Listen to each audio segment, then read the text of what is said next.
आनन्दकरं प्रसन्नं ज्ञानस्वरूपं निजबोधरूपं योगेन्द्रमीड्यं भवरोगवैद्यं श्रीमद्गुरुं नित्यमहं नमामि। यस्याङ्घ्रिपङ्कजपरागपरप्रभावात् भूत्वा कृतिकृतिमतां श्रुतिमाचरामि तं सद्गुरुं सततसर्वसुखं सदग्र्यं वन्दे सदा विमलबोधघनं विचित्रम्। वन्दो गुरुपदकञ्जकृपासिन्धुनररूपहरि महामोहतमपुञ्ज जासुवचनरविकर्णिकर। मेरा मुझ में कुछ नहीं, जो कुछ है सब तोर, तेरा तुझको सौंपते क्या लागेगा मोर। वसुदेवसुतं देवं कंसचाणूरमर्दनं देवकी परमानन्दं कृष्णं वन्दे जगद्गुरुम्।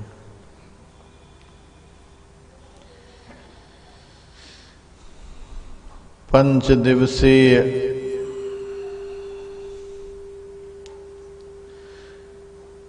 गीता ज्ञान यज्ञ में भाग लिए हुए समस्त धर्म प्रेमी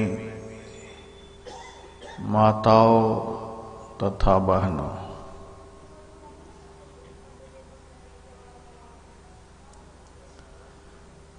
आज इस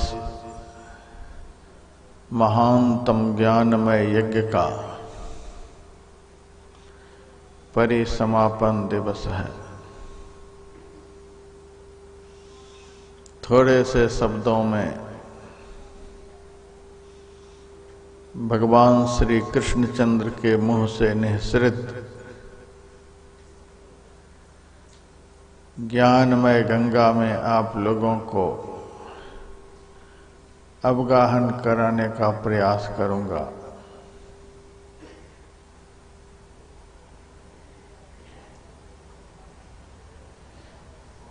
कल मैंने सुनाया था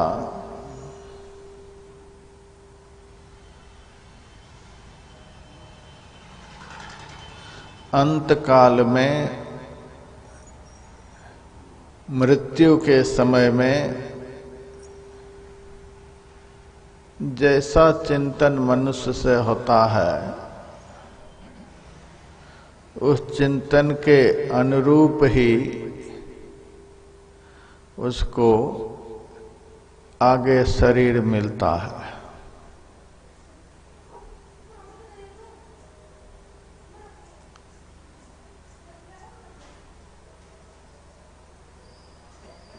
यह भगवान का वचन है।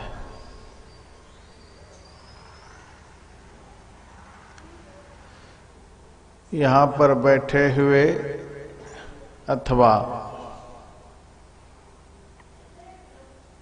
अप्रत्यक्ष रूप से YouTube चैनल के माध्यम से सुन रहे जितने भी भक्तगण हैं, कोई भी नहीं चाहते होंगे कि आगे का जन्म मुझे पशु का हो, पक्षी का हो, कीट पतंग का हो, पेड़ पौधे का हो, कोई भी नहीं चाहते होंगे। सब के सब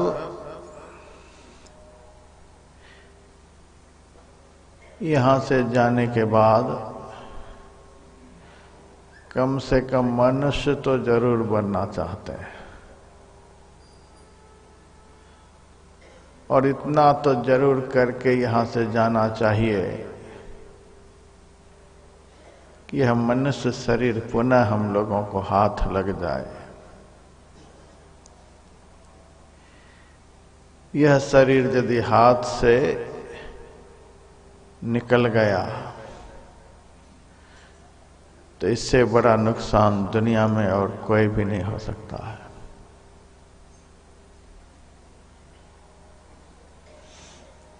केनोपनिषद के ऋषि कहते हैं, यदि इस जन्म में ब्रह्म को जान लिया तब तो ठीक है, यदि नहीं जाना तो बड़ी भारी हानि है।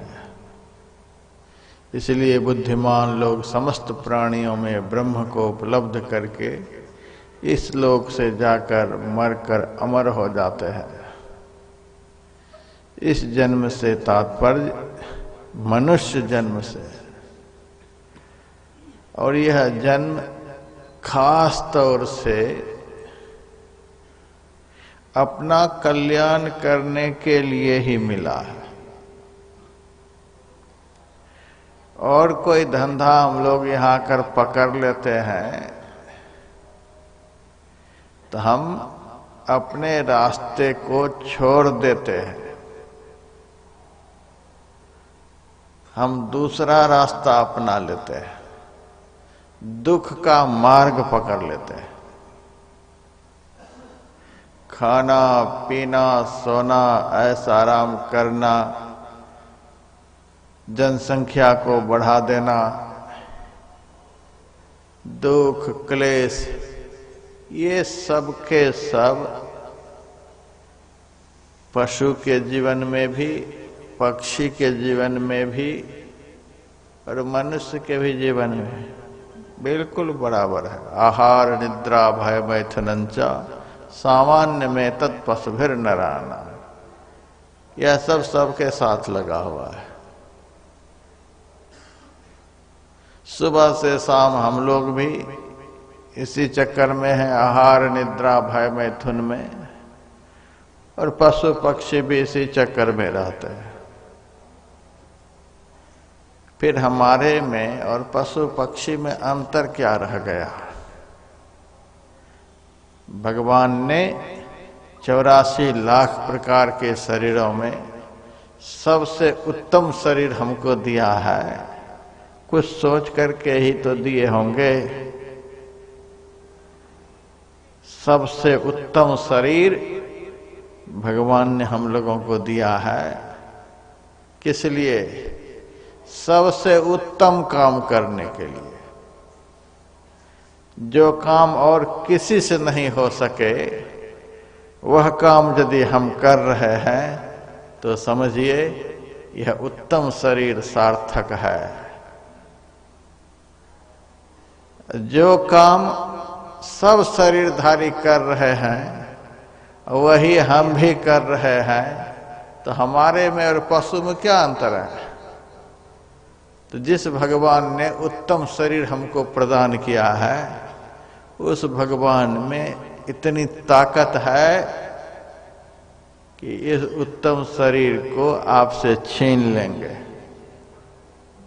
जिस धंधे में लगे हुए हैं भगवान कहेंगे अब उसी में लग जाओ। 184 भरम के अब पौ पर अटके आए, अब की पासा न परे फिर 84 जाए। जिस 84 लाख योनियों से भटकते भटकते इस बार सबसे उत्तम मनुष्य योनि को प्राप्त किए हैं, यदि इस जीवन में फिसल गए तो फिर वही 84 लाख का चक्कर है।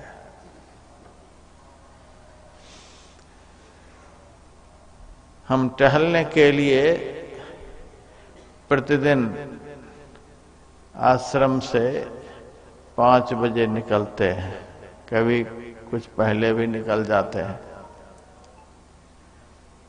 रास्ते में बहुत सारे खुले हुए पशुओं को देखते हैं, पेट में पेट सटा हुआ, कहीं ठहरने की जगह नहीं है, कहीं खाने की व्यवस्था नहीं है, कहीं उनको देखने वाला कोई नहीं है। किस कदर सड़क के किनारे डोलते फिर रहा है, देखते ही बनता है।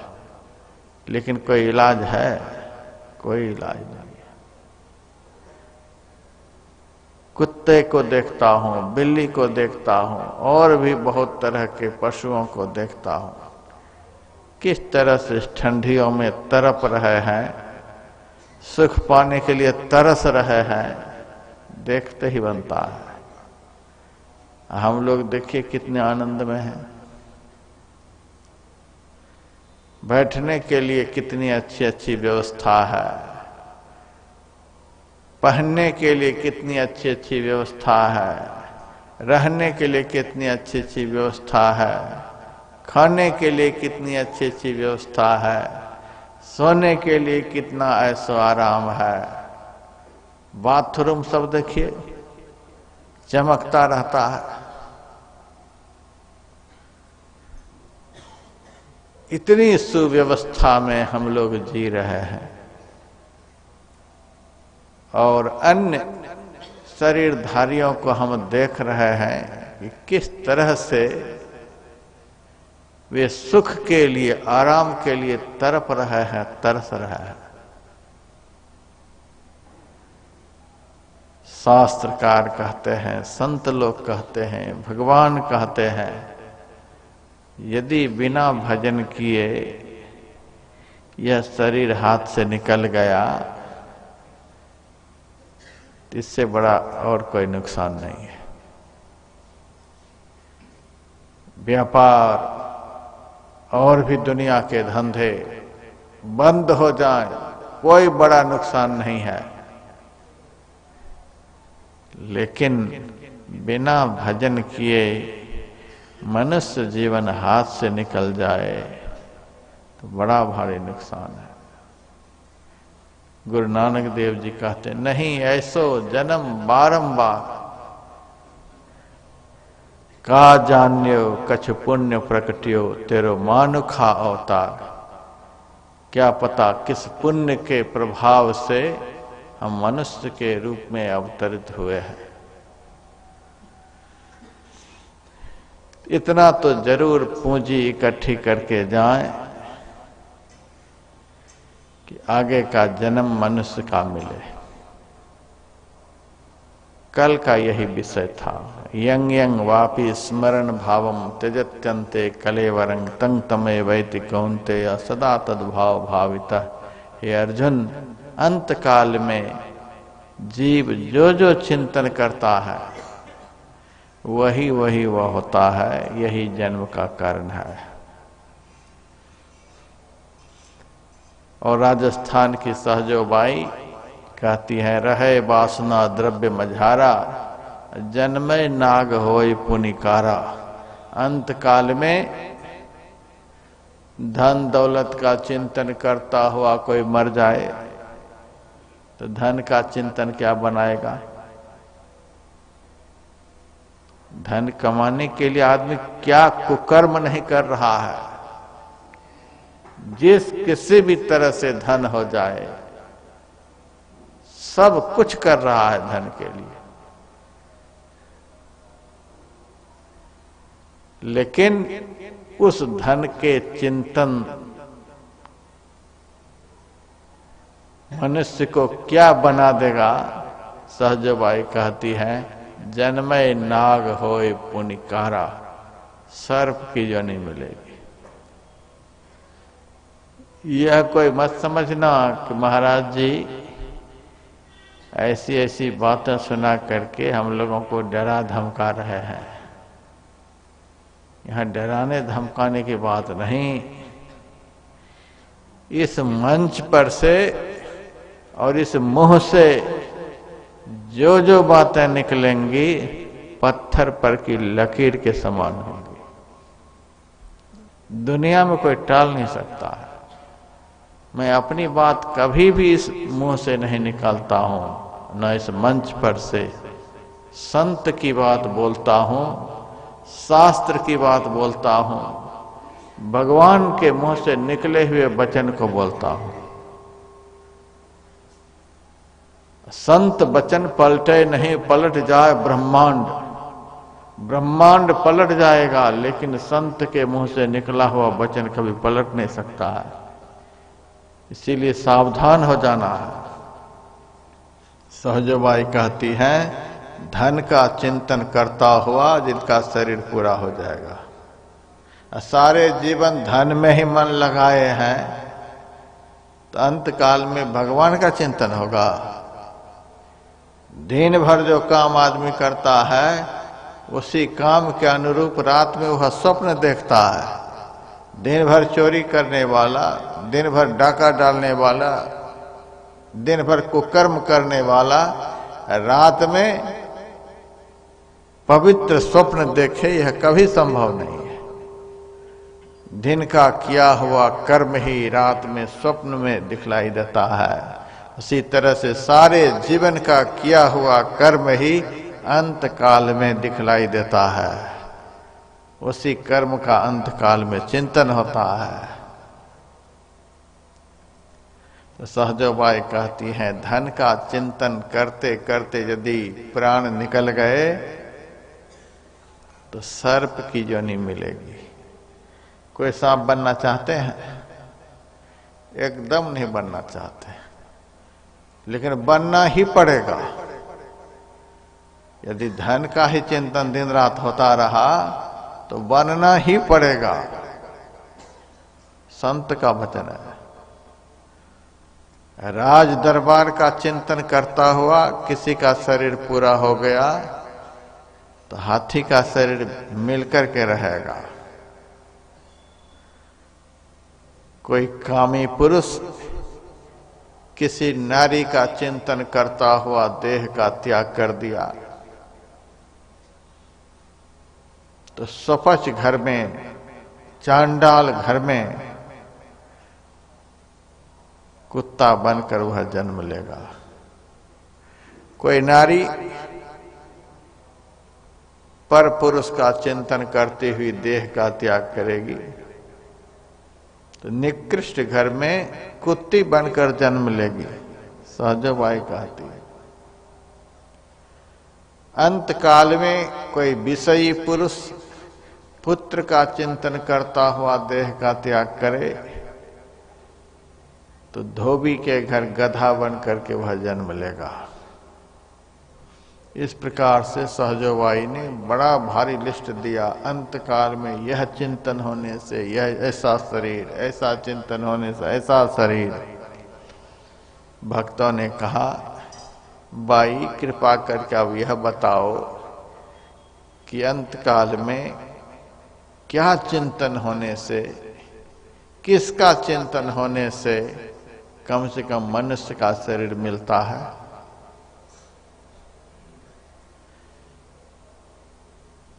सहजबाई कहती हैं, साध संगत की वासना जाघट परगट होय, मानुष जन्म सत्संग मिले भक्ति परापत हो। अंत काल में यह भावना किसी के अंदर उदित हो जाए, आहा सद्भावना हॉल में 4-5 दिनों से गीता ज्ञान यज्ञ चल रहा है। बहुत सारे लोग वहां जाकर अपने जीवन और जन्म को सफल बना रहे हैं। मैं ही ऐसा अभागा कि उस कार्यक्रम में भाग नहीं ले सका, अब दुनिया से जा रहा हूं। इतना भी चिंतन यदि जीवन में हो जाए और शरीर पूरा हो जाए, इस पवित्र चिंतन के कारण अगला जन्म मनुष्य का मिलेगा। देखो कैसा काम आप लोग कर रहे हो। आप लोग तो यहां बैठे हो, घर से भी इस जगह का चिंतन किसी को हो जाए तो वह भी मरने के बाद मनुष्य बनेगा। और जो यहां प्रेजेंट है उनका शरीर पूरा होगा, मनुष्य में वह देवता बन करके पैदा लेगा। कम से कम आप लोग यहां बैठकर अपनी पूंजी को जरूर सुरक्षित कर रहा है। यहां जो कुछ भी मैं भजन करने के लिए बतला रहा हूं वह करेंगे, फिर तो आगे की बात हो जाएगी, आगे की कमाई की बात हो जाएगी। कम से कम यहां बैठ करके भगवान के उपदेश को भी सुन लेना, अपनी पूंजी को सुरक्षित कर लेना है। आप लोग यहां बैठ करके मनुष्य जन्म रूपी पूंजी को सुरक्षित कर रहा है। साध संगत की वासना जाघट प्रगट हो, संत संग की वासना भी मन में उत्पन्न हो जाए और शरीर पूरा हो जाए तो मानुष जन्म, मनुष्य का शरीर मिलेगा। और जिस काम के लिए मनुष्य का शरीर मिलता है वह काम करने को मिलेगा। भक्ति परापत हो, भक्ति की भी प्राप्ति होगी। पहले मनुष्य शरीर तो हाथ लगे तो भगवान का यह उपदेश अर्जुन के लिए अथवा अर्जुन के माध्यम से हम लोगों के लिए अंत काल में जैसा चिंतन होगा वैसा ही शरीर मिलेगा। यदि भगवान का चिंतन अंत काल में हो जाए तो मनुष्य शरीर तो जरूर हाथ लग जाएगा। लेकिन अंत काल में भगवान का चिंतन करने के लिए पहले से ही तैयारी करनी पड़ती है।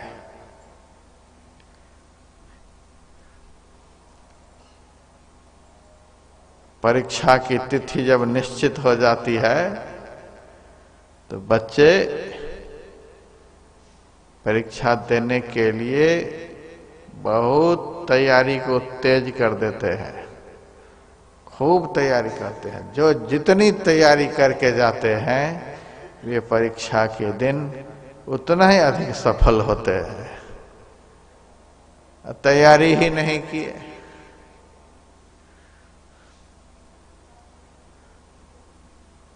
हम बचपन में बहुत कम तैयारी करते थे। अरे अभी 6 महीने पड़े हैं, 3 महीने पड़े हैं, 1 महीना पड़ा हुआ है, इस तरह से समय को टालते जाते थे। जब परीक्षा की तिथि आती थी तो दिमाग फेल हो जाता था, अब लिखेंगे क्या। परीक्षा के दिन में सफल होने के लिए तैयारी पहले से होती है। आर्मी की वैकेंसी निकलती है और भी बहुत तरह की फौज होती है, उसकी वैकेंसी निकलती है तो लड़के महीनों पहले से ही दौड़ शुरू कर देते हैं। लड़ाई के मैदान में उतरने के लिए फौज पहले से ही तैयारी शुरू कर देती है। और कोई चाहे कि जिस दिन दौड़ होगी उसी दिन दौड़ लेंगे, तब तो वह फिसल जाएगा। उसी तरह से जब अंतिम समय आएगा तब भगवान का नाम ले लेंगे और वैकुंठ चले जाएंगे, ऐसे आदमी बुरी तरह से फंसेंगे। पहले तो अंत काल इतना भयंकर होता है कि होश उड़ जाता है।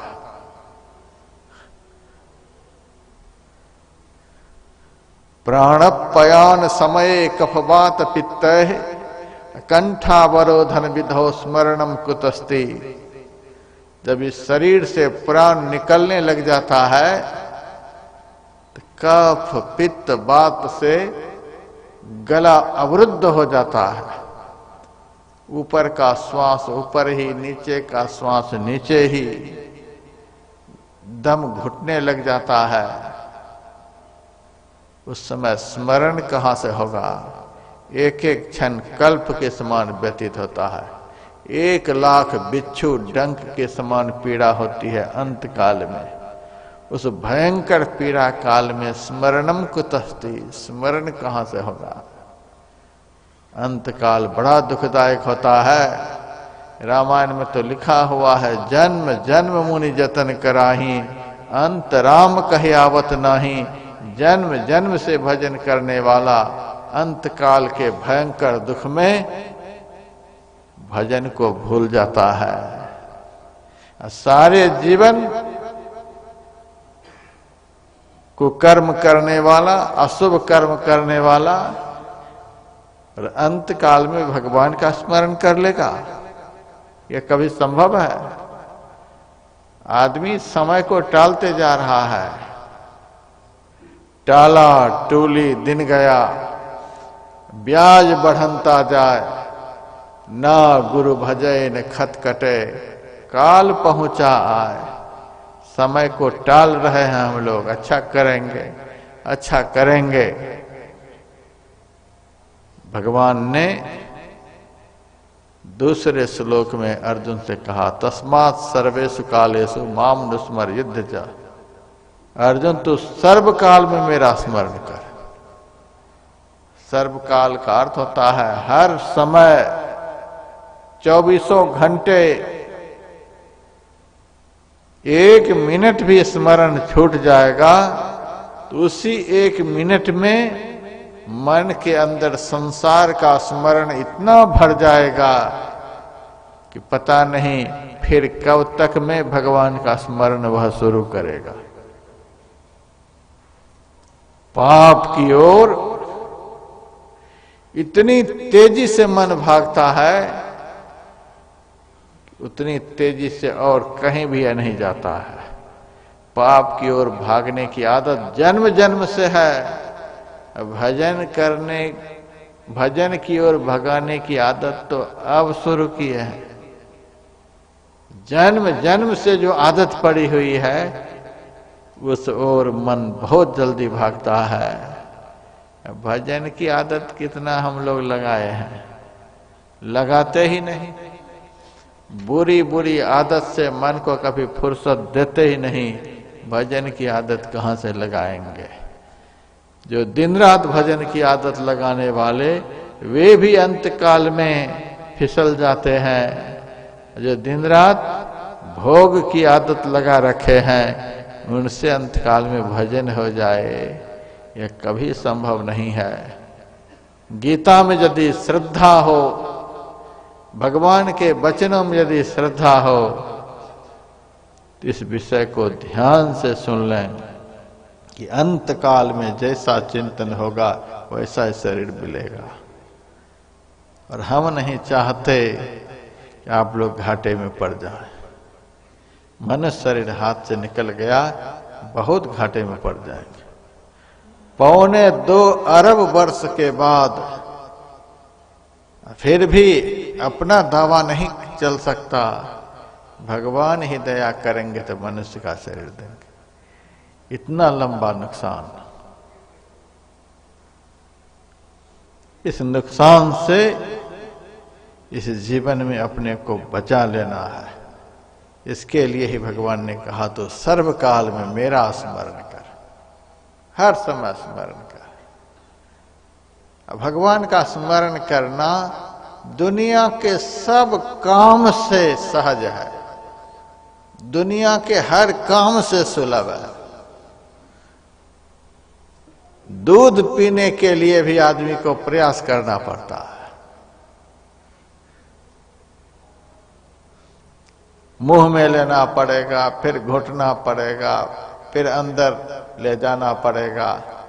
दूध ऐसा तरल पदार्थ के लिए भी बहुत प्रयास करके अंदर तक पहुंचाना पड़ता है। पानी पीने के लिए भी प्रयास करना पड़ता है, सोने के लिए भी प्रयास करना पड़ता है। ऐसे थोड़े नींद आ जाती है, उसके लिए भी प्रयास करना पड़ता है। टट्टी पेशाब तक के लिए प्रयास करना पड़ता है। दुनिया का हर काम बिना प्रयास के नहीं होता है। भगवान का भजन कैसा है? कोई प्रयास नहीं, न हाथ हिलाने की जरूरत है, न पैर हिलाने की जरूरत है, न सिर हिलाने की जरूरत है, न जीभ हिलाने की जरूरत है। ये हिला डुला करके जो भजन लोग कर रहे हैं, यह तो बहुत साधारण भजन है। जब सब कुछ का हिलना डुलना बंद हो जाता है, तब असली भजन शुरू होता है। तन थिर मन थिर बचन थिर सुरत निरत थिर हो, कह कबीर उस पलक को कल्प न पावे को। शरीर बिल्कुल स्थिर हो जाए, शरीर को हिलाने की जरूरत है। मन को भी नहीं हिलाना है, मन भी नहीं हिले। अब समझिए कितना सहज काम है, कुछ भी हिलाने की जरूरत नहीं। और खर्च भी कुछ नहीं लगता है। पानी ऐसे पीने को मिल जाता है, उसके लिए भी खर्च करना पड़ता है। रोटी ऐसे मिल जाती है, खर्च करना पड़ता है। कभी कभी देह में ऑक्सीजन कम हो जाती है, तो उसके लिए भी पैसे लगते हैं। हवा के लिए भी, गर्म हवा के लिए भी पैसे लगते हैं। हवा भी फ्री में नहीं। गाड़ी से जब हवा निकल जाती है तो पैसा लगता है हवा भराने में। गर्मी के लिए पैसा है, ठंडी के लिए पैसा है, हवा के लिए पैसा है, आग के लिए पैसा है, पानी के लिए पैसा, रोटी के लिए पैसा, अवकाश के लिए पैसा, सब कुछ में पैसे लगते हैं। भगवान का भजन करने में कुछ लगता है? सहज इतना कि शरीर मन कुछ भी हिलाने की जरूरत नहीं, सब स्थिर हो जाए। स्थिर हो जाओ, बस भजन। मन का तरंग मार ले, बस हो गया भजन। आदत बुरी सुधार ले, बस हो गया भजन। स्थिर हो जाओ, इतना सहज काम है। खर्च कुछ भी नहीं। लाभ कितना? मेरा कहती है, वस्तु अमोलक दी मारो सतगुरु, कृपा करी अपनायो। ये 2 अक्षर का जो भगवान का नाम है, उस नाम का कोई मूल्य नहीं है। सदगुरु जो दीक्षा के समय 2 अक्षर देते हैं, उसका कोई मूल्य नहीं है। बैंक में आप लोग जाइए, गेट पर गेटमैन रहता है, बंदूक लेकर के खड़ा रहता है। और कारागार के गेट पर भी गेटमैन होता है। दोनों जगह गेटमैन है। कारागार का गेटमैन जो होता है, वह अंदर वाले को बाहर नहीं जाने देता है। वह उसी लिए खड़ा है। अब बैंक का जो गेटमैन होता है, वह बाहर वाले को, बाहर का यदि आदमी गड़बड़ है, अंदर नहीं आने देता है। बैंक का गेटमैन बाहर वाले को अंदर नहीं आने देता। और जेल का गेटमैन जो होता है, अंदर के अपराधी को बाहर नहीं निकलने देता है। दोनों गेटमैन ही है। तो भगवान का जो 2 अक्षर का नाम है, सब तरह से हमारी रक्षा करता है। बाहर के दुश्मनों को भीतर नहीं घुसने देता है। और भीतर में जो हमारा प्राण है, जिससे शरीर की रक्षा होती है, उस प्राण को बाहर नहीं निकलने देता है, किस तरह से रक्षा करता है। पाप को भीतर घुसने नहीं देता है और पुण्य को अंदर से बाहर नहीं निकलने देता है। दोनों गेटमैन का काम एक ही जगह पर। इसीलिए मीरा कहती है, वस्तु अमोलक धी मारो सतगुरु, कृपा करी अपनायो। खर्चे नहीं, कुछ लगता है? कुछ भी नहीं लगता है। चलते फिरते, उठते बैठते, सोते जागते, खाते पीते, नाम लेते रहो, कुछ लगता है? कुछ नहीं लगता। खर्चे नहीं। न चोर का भी डर है, न चोर उसको ले सकता है। खर्चे नहीं वाको चोर न ले भाई। दुनिया की दौलत लेने वाले बहुत हैं, भाई बांट लेंगे, पत्नी बंटवारा कर लेगी, लड़के बच्चे हड़प लेंगे, चोर ले लेंगे, गुंडे ले लेंगे, ठग ले लेंगे, लेकिन भजन रूपी संपत्ति को दुनिया में कोई भी नहीं ले सकते हैं। खर्चे नहीं वाको चोर न लेवे। दिन दिन बढ़त सवायो। है दुनिया में कोई ऐसा बैंक 1 लाख रुपए जमा करो और उसी दिन 1.25 लाख वापस कर दे? 1.25 गुना वापस एक ही दिन में, उसी समय। है कोई बैंक दुनिया में? है कोई कंपनी? है दुनिया में कोई सरकार जो तुरंत जमा करे या तुरंत 1.25 गुना वापस करे? दुनिया में कोई सरकार नहीं। लेकिन परमात्मा कैसे है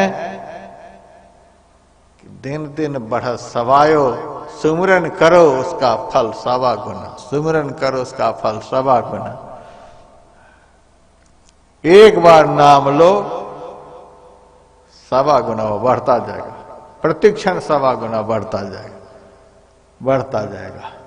और हमारे गुरु महाराज हम लोगों से शर्त करा लेते थे, जब दीक्षा बतलाते थे तो शर्त कराते थे कि खबरदार कभी किसी को वरदान मत देना, कभी किसी को श्राप नहीं देना, कितना भी कोई सताए तो श्राप नहीं देना, और कितना भी तुमको कोई खुश कर ले तो वरदान मत देना। बस भगवान भला करे, अच्छा करे, इस तरह से टाल दो लोगों को। अपनी ताकत मत लगाओ, कर्म के अनुसार फल देने वाले परमात्मा बैठे हैं, तो अपनी ताकत को क्यों खर्च कर रहा है? भजन में पूर्ण हो जाओ, फिर तो कितना भी लुटाओगे कोई बात नहीं। थोड़ा सा कमाया तुरंत गंवा दिया। रखना हिफाजत से इसे तुझको निशा ऊंचा दिया। बहुत हिफाजत से भजन रूपी धन को रखना पड़ता है। यदि खर्च नहीं करेंगे, हमारे गुरु महाराज का आदेश था कि कभी किसी को वरदान मत देना, न किसी को श्राप देना, बचा करके रखना। यदि कोई दुखी दीन तुम्हारे पास पहुंचे तो मेरे पास भेज देना। तू काहे के लिए अपनी संपत्ति को गंवा रहा है? मैं जब तुम्हारे साथ खड़ा हूं देने के लिए, तो तू काहे अपना खर्च ना कर रहा है? तू अपना क्यों सर्वस्व लुटा रहा है? तू अपना धन सुरक्षित रख, मेरे पास भेज दे। ऐसे सदगुरु मिलेंगे संसार में कहीं? और जो जो महात्मा चमत्कार के चक्कर में पड़े वे पथ भ्रष्ट हो गए।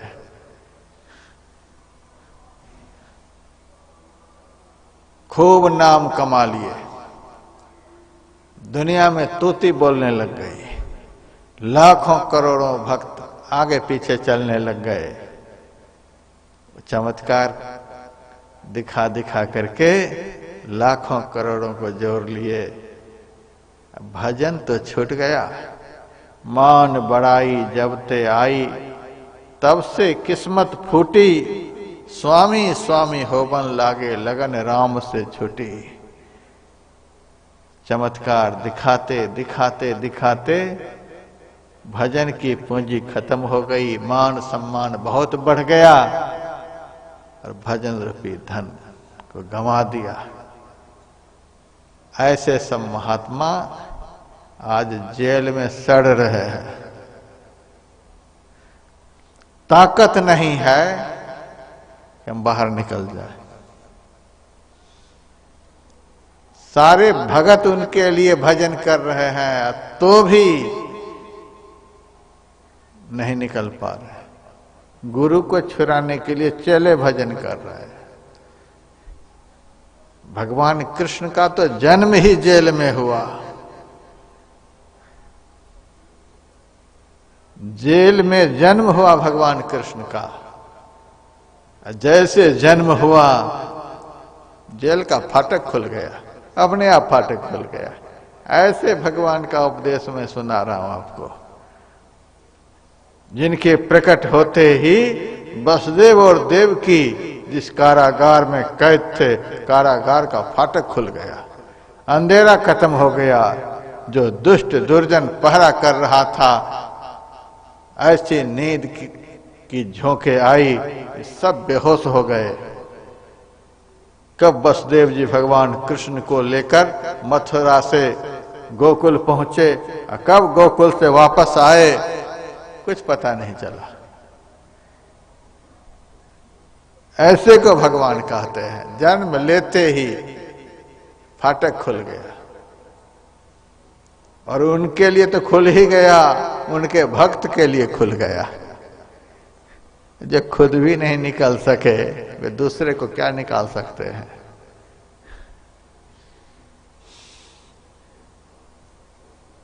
जिस समय मोहम्मद गोराई यहां का बादशाह था, उसी समय गुरु रामानंद स्वामी का अवतार हुआ था। उनके बहुत सारे शिष्य थे।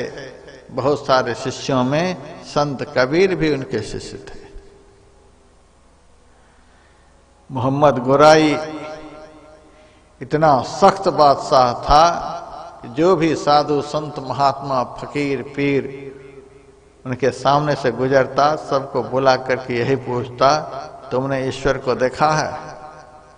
और सही जवाब नहीं मिलने पर हथकड़ी बेड़ी से जकड़ कर कारागार में बंद कर देता था। बहुत दुख देता था। बहुत सारे महात्मा कैद हो गए।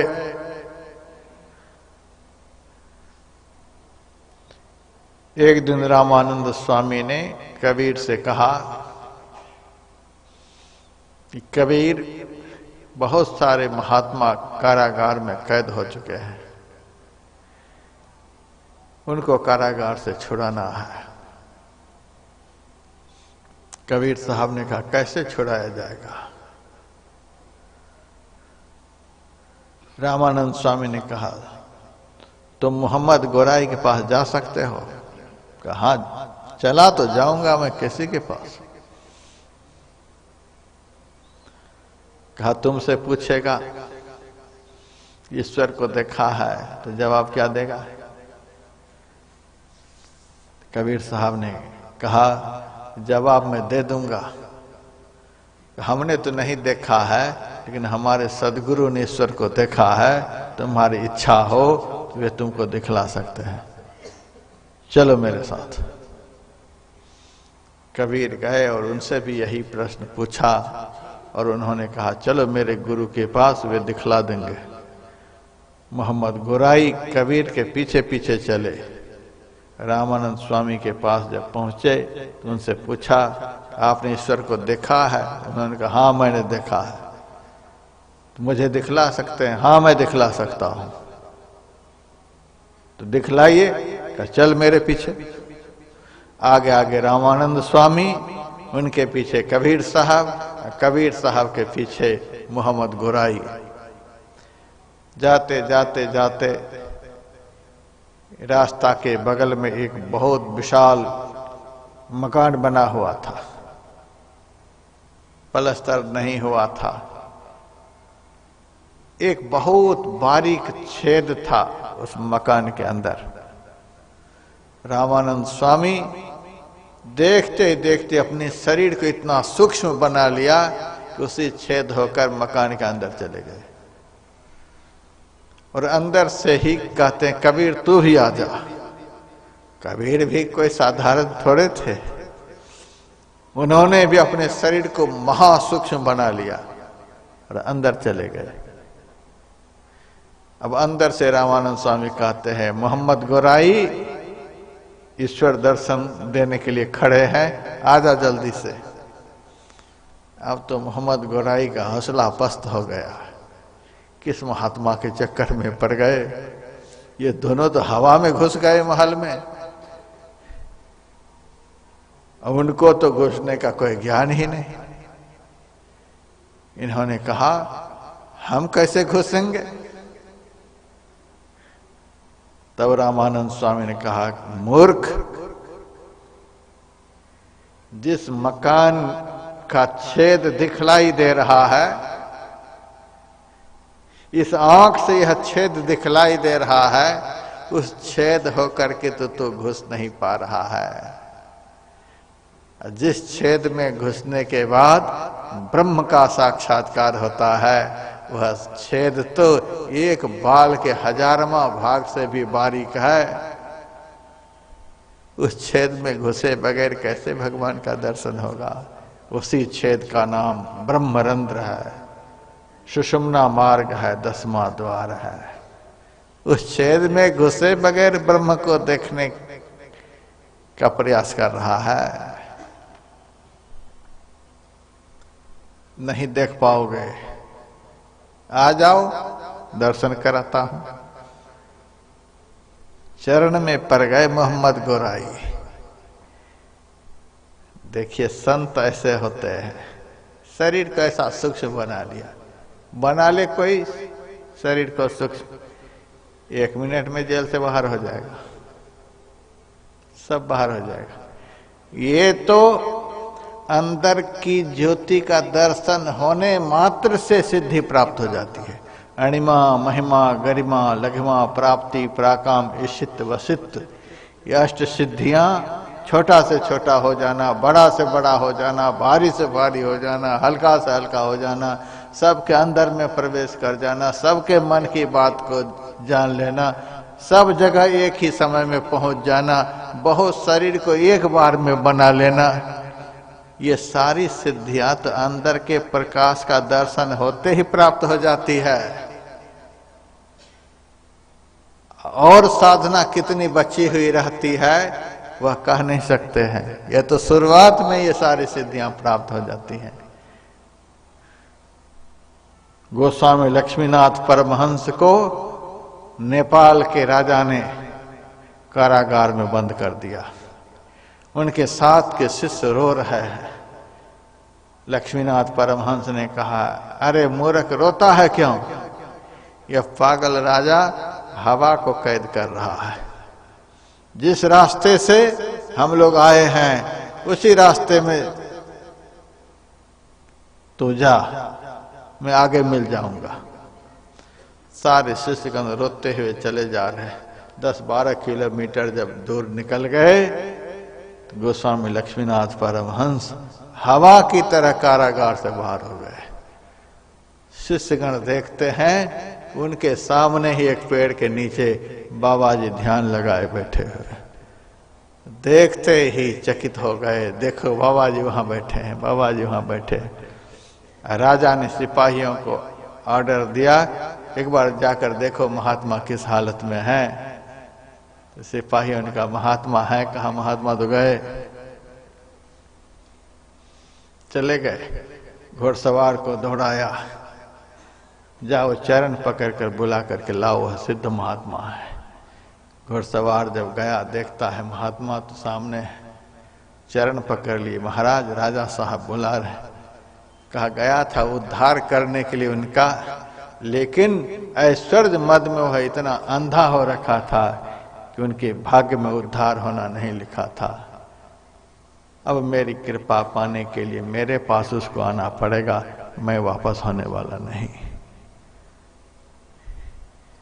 संत में ये सिद्धियां होती हैं। लेकिन आज के भक्तों को समझाए कौन? इस कदर आज के भक्तों को भ्रमित कर दिए गए हैं, इस कदर भ्रमित कर दिए गए हैं, उनकी श्रद्धा हिलती नहीं। हम तो उनको नमस्कार करते हैं, इतना पर भी उनकी श्रद्धा हिल नहीं रही है। कारागार को भी नमस्कार करके आगे बढ़ते हैं। हम लोगों के सद्गुरु खुद कारागार से निकले हुए हम लोगों को भी निकालने का दम रखते हैं, तो भी हमारे अंदर वह श्रद्धा नहीं है जो श्रद्धा उन ठगों के शिष्यों के अंदर में है। निकले कोई हवा के द्वारा निकल जाए। आज हवा थोड़े गुम हो गई है। कारागार की खिड़की थोड़े बंद हो गई है। निकले कोई एक भी नहीं निकल सकते। सड़ जाएंगे, मर जाएंगे, लेकिन निकल नहीं सकते। प्रधानमंत्री निकाल सकते हैं, राष्ट्रपति निकाल सकते हैं, लेकिन खुद से नहीं निकल सकते। लीडर निकाल सकते, लेकिन खुद से नहीं निकल सकते। तो रिद्धि सिद्धि दिखाते दिखाते साधना खत्म हो जाती है। यदि रिद्धि सिद्धि का प्रयोग नहीं करेंगे तो मीरा कहती है खर्चे नहीं, आपकी साधना खर्च नहीं होगी, कोई ले नहीं सकेगा और दिन दिन बढ़ता जाएगा। दिन दिन बढ़त सब आयो, ऐसा धन है। भगवान कहते हैं इस धन को लूटो। राम नाम की लूट है, लूट सके तो लूट, अंत काल पछताएगा जब प्राण जाएगा छूट। लूटो। भगवान ने भजन रूपी धन को लूटने के लिए अर्जुन को कहा 2400 घंटे लूटो। जो जितना लूटेगा वह उतना ही बड़ा धनवान कहलाएगा। भगवान कहते हैं तस्मात् सर्वेषु कालेषु माम नुस्मरिद्ध च, तो सर्व काल में मेरा स्मरण कर। भगवान का स्मरण करना क्या है? भजन रूपी धन को लूटना है। लूटो इसको। दुनिया के बहुत बड़े धनवान के पीछे पीछे आज दुनिया के लीडर चलते हैं, ऑफिसर्स चलते हैं। आज पंजाब बोर्ड के एनओसी लो, अपने से चप्पल घिस जाएगी। स्कूल खोलो आप लोग, लो एनओसी। यहां के ऑफिसर्स चप्पल घिसा देंगे, जूते घिस जाएंगे, तलबे घिस जाएंगे एक पंजाब बोर्ड के एनओसी लेने में।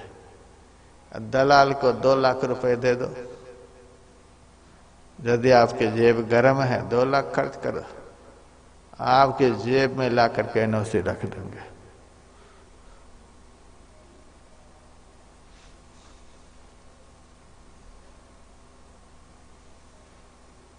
आज पैसे खर्च करो, कहीं जाने की जरूरत नहीं।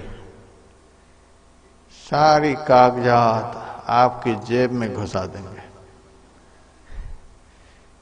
धन में कितनी ताकत है। सर्वे गुनाह कांचन माश्रयन्ति, सब गुण आज धन में है।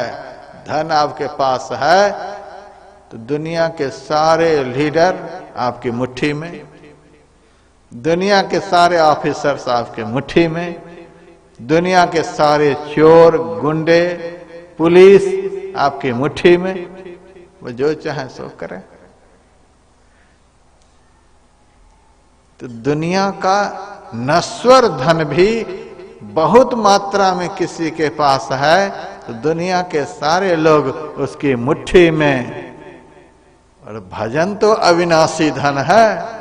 भजन रूपी धन यदि किसी के पास बहुत मात्रा में है तो धरती पर के लोग को कौन कहे, स्वर्ग के देवता भी उसकी मुट्ठी में। देवता को कौन कहे, भगवान भी उनके बस में हो जाते हैं। कैसा यह धन है, भगवान को भी बस में कर लेने वाला भजन रूपी धन है। भगवान अपने मुंह से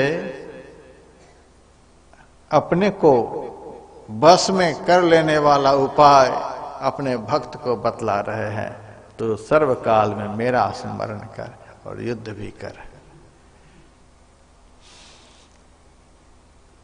अब आगे का श्लोक मैं जल्दी जल्दी में सुनाना चाहता हूं। अब आगे के श्लोक में भगवान अपना सामर्थ्य बतला रहे हैं। जिसका भजन करें उसके सामर्थ्य को भी जाने, तब श्रद्धा मजबूत होती है। सामर्थ्य का पता नहीं चलेगा तो श्रद्धा मजबूत नहीं होगी। बहुत लोग भजन कर रहे हैं, थोड़ी सी विपत्ति आ गई, हाय भगवान कहाँ हैं, बेटा बीमार हो गया, कब से नाम ले रहा हूं, आप कहाँ हैं, हमारी विपत्ति को नहीं टाल रहे हैं, हमारी मुकदमा को नहीं खत्म कर रहे हैं, हमारे रोग को नहीं दूर कर रहे हैं। जो भगवान के सामर्थ्य से पूर्ण रूपेण अवगत नहीं है, वे विपत्ति में लड़खड़ा जाते हैं। तो भगवान अब अपना सामर्थ्य अर्जुन को बतला रहे हैं। कविंग पुराण मनुषासितार मनोरणीयांग समनुस्मरेद्य सर्वस्य धातार मचिंत रूप मादित्य वर्णं तमसः परस्तात्। भगवान अपना परिचय देते हैं, अपने सामर्थ्य का परिचय देते हैं। कविंग, कविंग का अर्थ होता है सर्वज्ञ, ईश्वर परमात्मा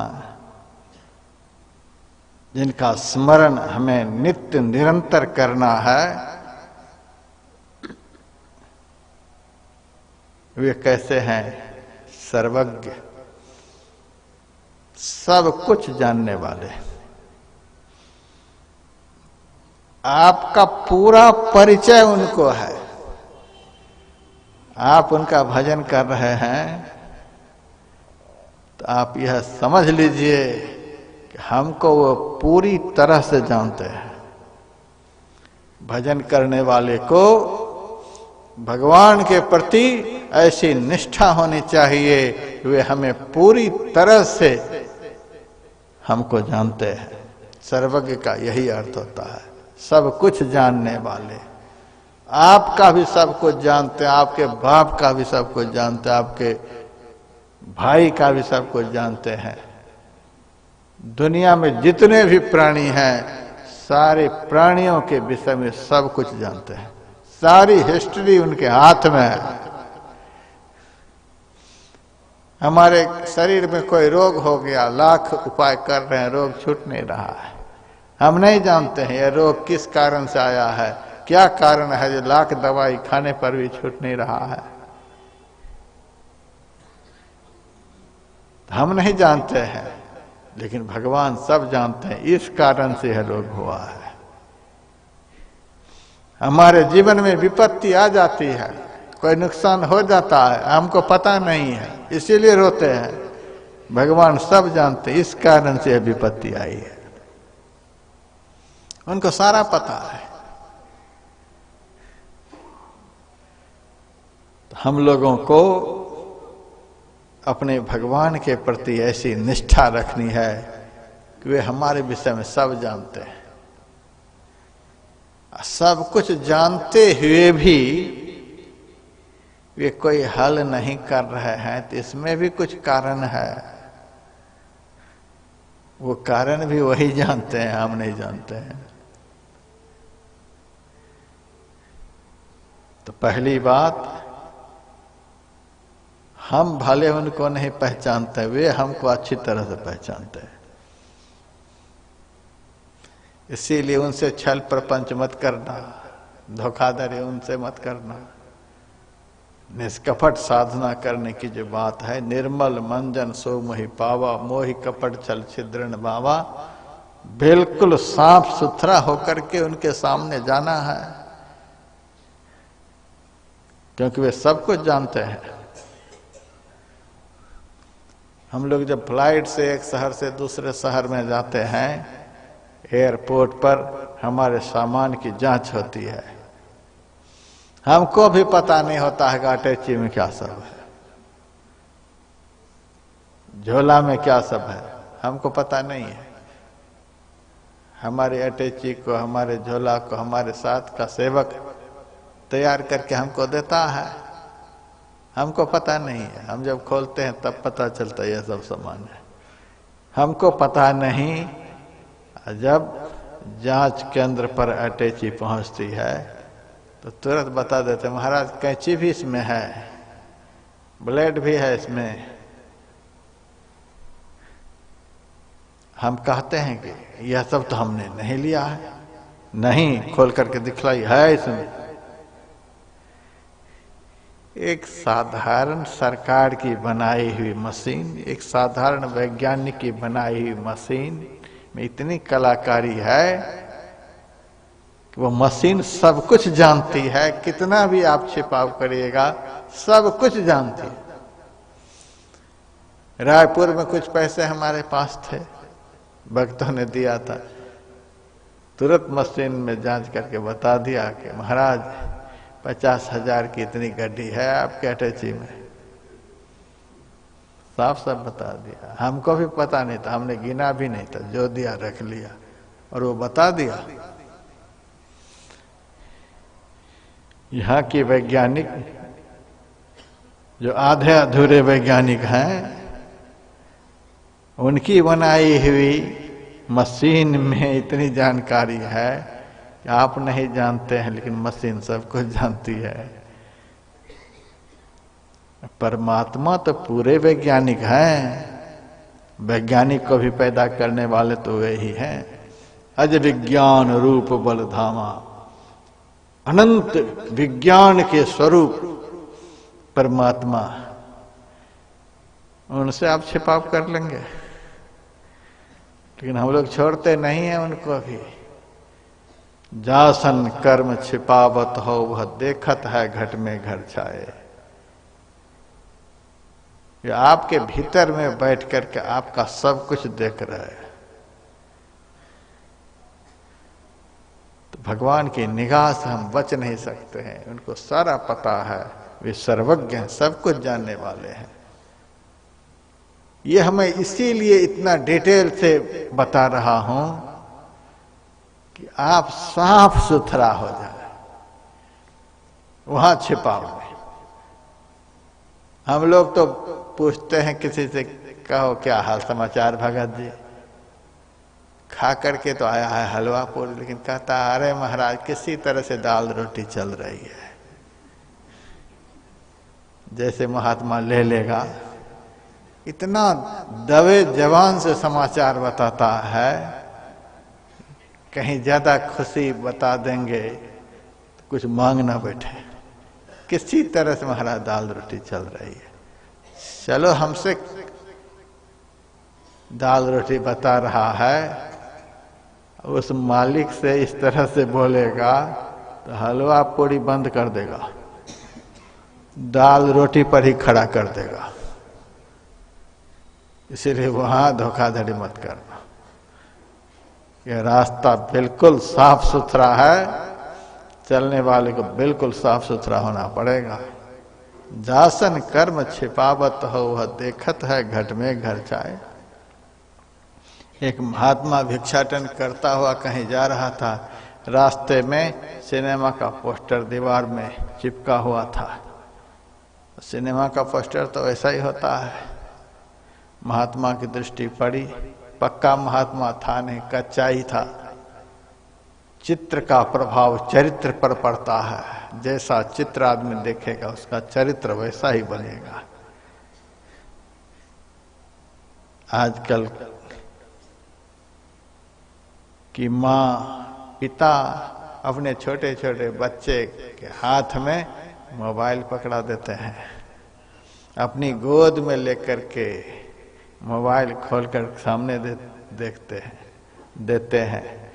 बच्चा वह सिनेमा देखते रहता है। माँ बाप को बड़ी खुशी है।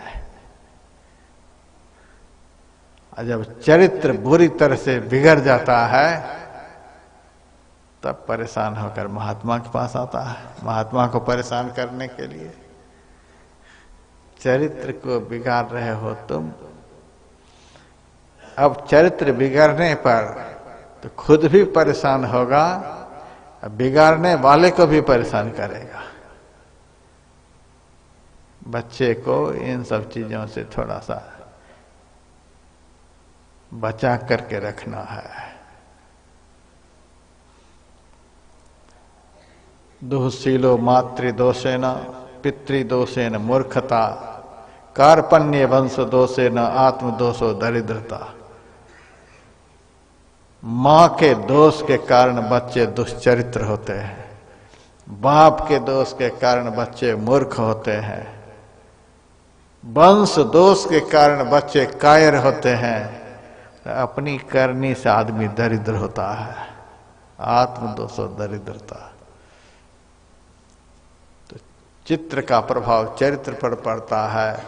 महात्मा का मन बिगड़ गया, मन में हो गया कि सिनेमा देख ही लेना चाहिए। सिनेमा हॉल के पास पहुंच गया, सिनेमा हॉल के डायरेक्टर से कहा कि देखो जी, सिनेमा देखने की मेरी बड़ी इच्छा हो रही है, लेकिन मैं महात्मा के भेष में हूँ, हॉल का आदमी देखेगा तो अच्छा नहीं मानेगा। तुम्हारे इस हॉल में कोई ऐसी व्यवस्था है मैं सिनेमा देख लूं और मुझे कोई नहीं देखे? तो डायरेक्टर ने कहा, मेरे हॉल में ऐसी व्यवस्था है कि आप सिनेमा देख लेंगे, आपको कोई नहीं देखेगा, लेकिन महाराज एक बात मैं कह देना चाहता हूं, दुनिया की निगाहों से बचाने वाला दरवाजा तो हमारे सिनेमा हॉल में है। जिस दरवाजा होकर ले जाऊंगा तो आपको कोई नहीं देखेगा, लेकिन भगवान की निगाहों से बचाने वाला दरवाजा हमारे हॉल में कहीं भी नहीं है। दुनिया की निगाहों से तो मैं बचा सकता हूं, लेकिन दुनिया बनाने वाले की निगाह से नहीं बचा सकता हूं। उनकी निगाह ऐसी पहनी होती है कि दिन में सूरज की आंख से देखते हैं, रात में चंद्रमा की आंख से देखते हैं। उनकी आंख से दुनिया में कोई नहीं बच सकते हैं। हमारे परमात्मा ऐसे ही हैं जिनकी आंख से कोई भी नहीं बच सकते। इसीलिए उनके आंख के सामने ऐसा बन करके जाना कि उनको अच्छा लगे, बुरा बन करके कभी उनके सामने नहीं जाना। भगवान ने श्लोक में कविंग शब्द का जो प्रयोग किया है, इसीलिए कि दुनिया के लोगों को पता चले मैं सब कुछ जानता हूं और सब कुछ देखता हूं। फिर दूसरा शब्द का प्रयोग पुराणम। पुराण का अर्थ भागवत पुराण नहीं, भविष्य पुराण नहीं। पुराणम का अर्थ होता है सबसे पहले का, सबसे पुराना। इस मोर मंडी में सबसे अधिक उम्र का जो होगा वो जरूर इस मंडी के सब आदमी को पहचानता होगा। सबसे अधिक उम्र का सबको जानता होगा। परमात्मा सबसे पहले के, जिनसे पहले का कोई भी नहीं हो सकता, इसीलिए वे हर एक आदमी को जानते हैं। सबसे पहले के पुराणम, सबसे पहले का, अनादि, मेरे से ऊपर का कोई भी नहीं। मैं सबको जानता हूं, सब मेरे से छोटा है। परमात्मा से बड़ा कोई भी नहीं हो सकता, सब उनसे छोटा, क्योंकि सबसे पहले के हैं। यही पुराणम का अर्थ है। सबसे पहले के हैं, वो सबको जानते हैं।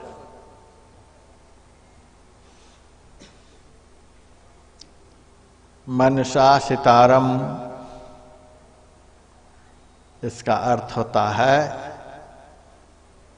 प्रत्येक प्राणी के शुभाशुभ कर्म के आधार पर सबके ऊपर शासन करने वाले। भगवान कह रहे हैं अर्जुन को, सबके ऊपर शासन करने वाला मैं हूं, मेरे शासन के अंदर सब है। आज राष्ट्रपति कोई भी ऐलान करे, कुछ लोग मानेगा, कुछ लोग विरोध कर देगा। प्रधानमंत्री कोई प्रस्ताव लाए, सबको स्वीकार नहीं होगा, कुछ लोग खिलाफ में खड़े हो जाएंगे, क्योंकि ये पूर्ण ताकतवर नहीं है। प्रधानमंत्री हो, राष्ट्रपति हो, मुख्यमंत्री हो, ये सब पूरे ताकतवर नहीं है। आंदोलन शुरू कर देता है, प्रस्ताव वापस लेना पड़ता है। लेकिन परमात्मा कैसे हैं? पूर्ण ताकतवर, जो चाहे सो करत है, भय काहू को ना। सारी दुनिया को पलट देंगे, किसी में ताकत नहीं उनके इस कर्म के खिलाफ कोई आंदोलन शुरू कर दे, उनके विरोध में कोई कुछ बोल जाए। सारी दुनिया एक तरफ हो जाएगी, फिर भी उनका कोई कुछ नहीं बिगाड़ सकते। सबके ऊपर शासन करने वाले। अणुर्णियान, सूक्ष्म से सूक्ष्म, जो सबसे सूक्ष्म होगा वह सब में समाया हुआ होगा। गुरु नानक देव जी कहते, पुरख महि नारी, नार महि पुरखा, बूझो ब्रह्म ज्ञानी, धुन महि ध्यान, ध्यान महि जानिया, गुरुमुख अकथ कहानी। पुरख महि नारी, यहां पुरुष कहा गया है परमात्मा को, नारी कहा गया है प्रकृति को। पुरुष महि नारी, परमात्मा के अंदर प्रकृति है, नारी महि पुरखा, और प्रकृति में परमात्मा व्यापक है, एक तिल भी उनसे खाली नहीं है। जो सबसे सूक्ष्म होते हैं वे सब में समाये हुए होते हैं। उनको पाने के लिए हमें एक कदम भी बाहर में उठाने की जरूरत नहीं है। जितने कदम हम उठा चुके हैं उस कदम को पीछे करने की जरूरत है। बिल्कुल बाहर जाना बंद हो जाए, सारे कदम को पीछे करने होंगे। बहुत कदम उठा चुके हैं, इसीलिए हम लोग इस रास्ते पर चलने में बहुत पीछे हैं। कदम उठाना बंद कर दो। भगवान को पाने के लिए कदम उठाना बंद करो, कदम को पीछे करो। पीछे होते होते होते होते जो सबसे पीछे के हैं वहां पहुंच जाओ, दर्शन हो जाएगा। हम तो आगे आगे जा रहे हैं, आगे आगे जा रहे हैं। जाना है, पीछे जा रहे हैं, आगे उल्टी चाल चल रहे हैं, इसीलिए दर्शन से बहुत दूर है। अणुर्णियान, सूक्ष्म से सूक्ष्म।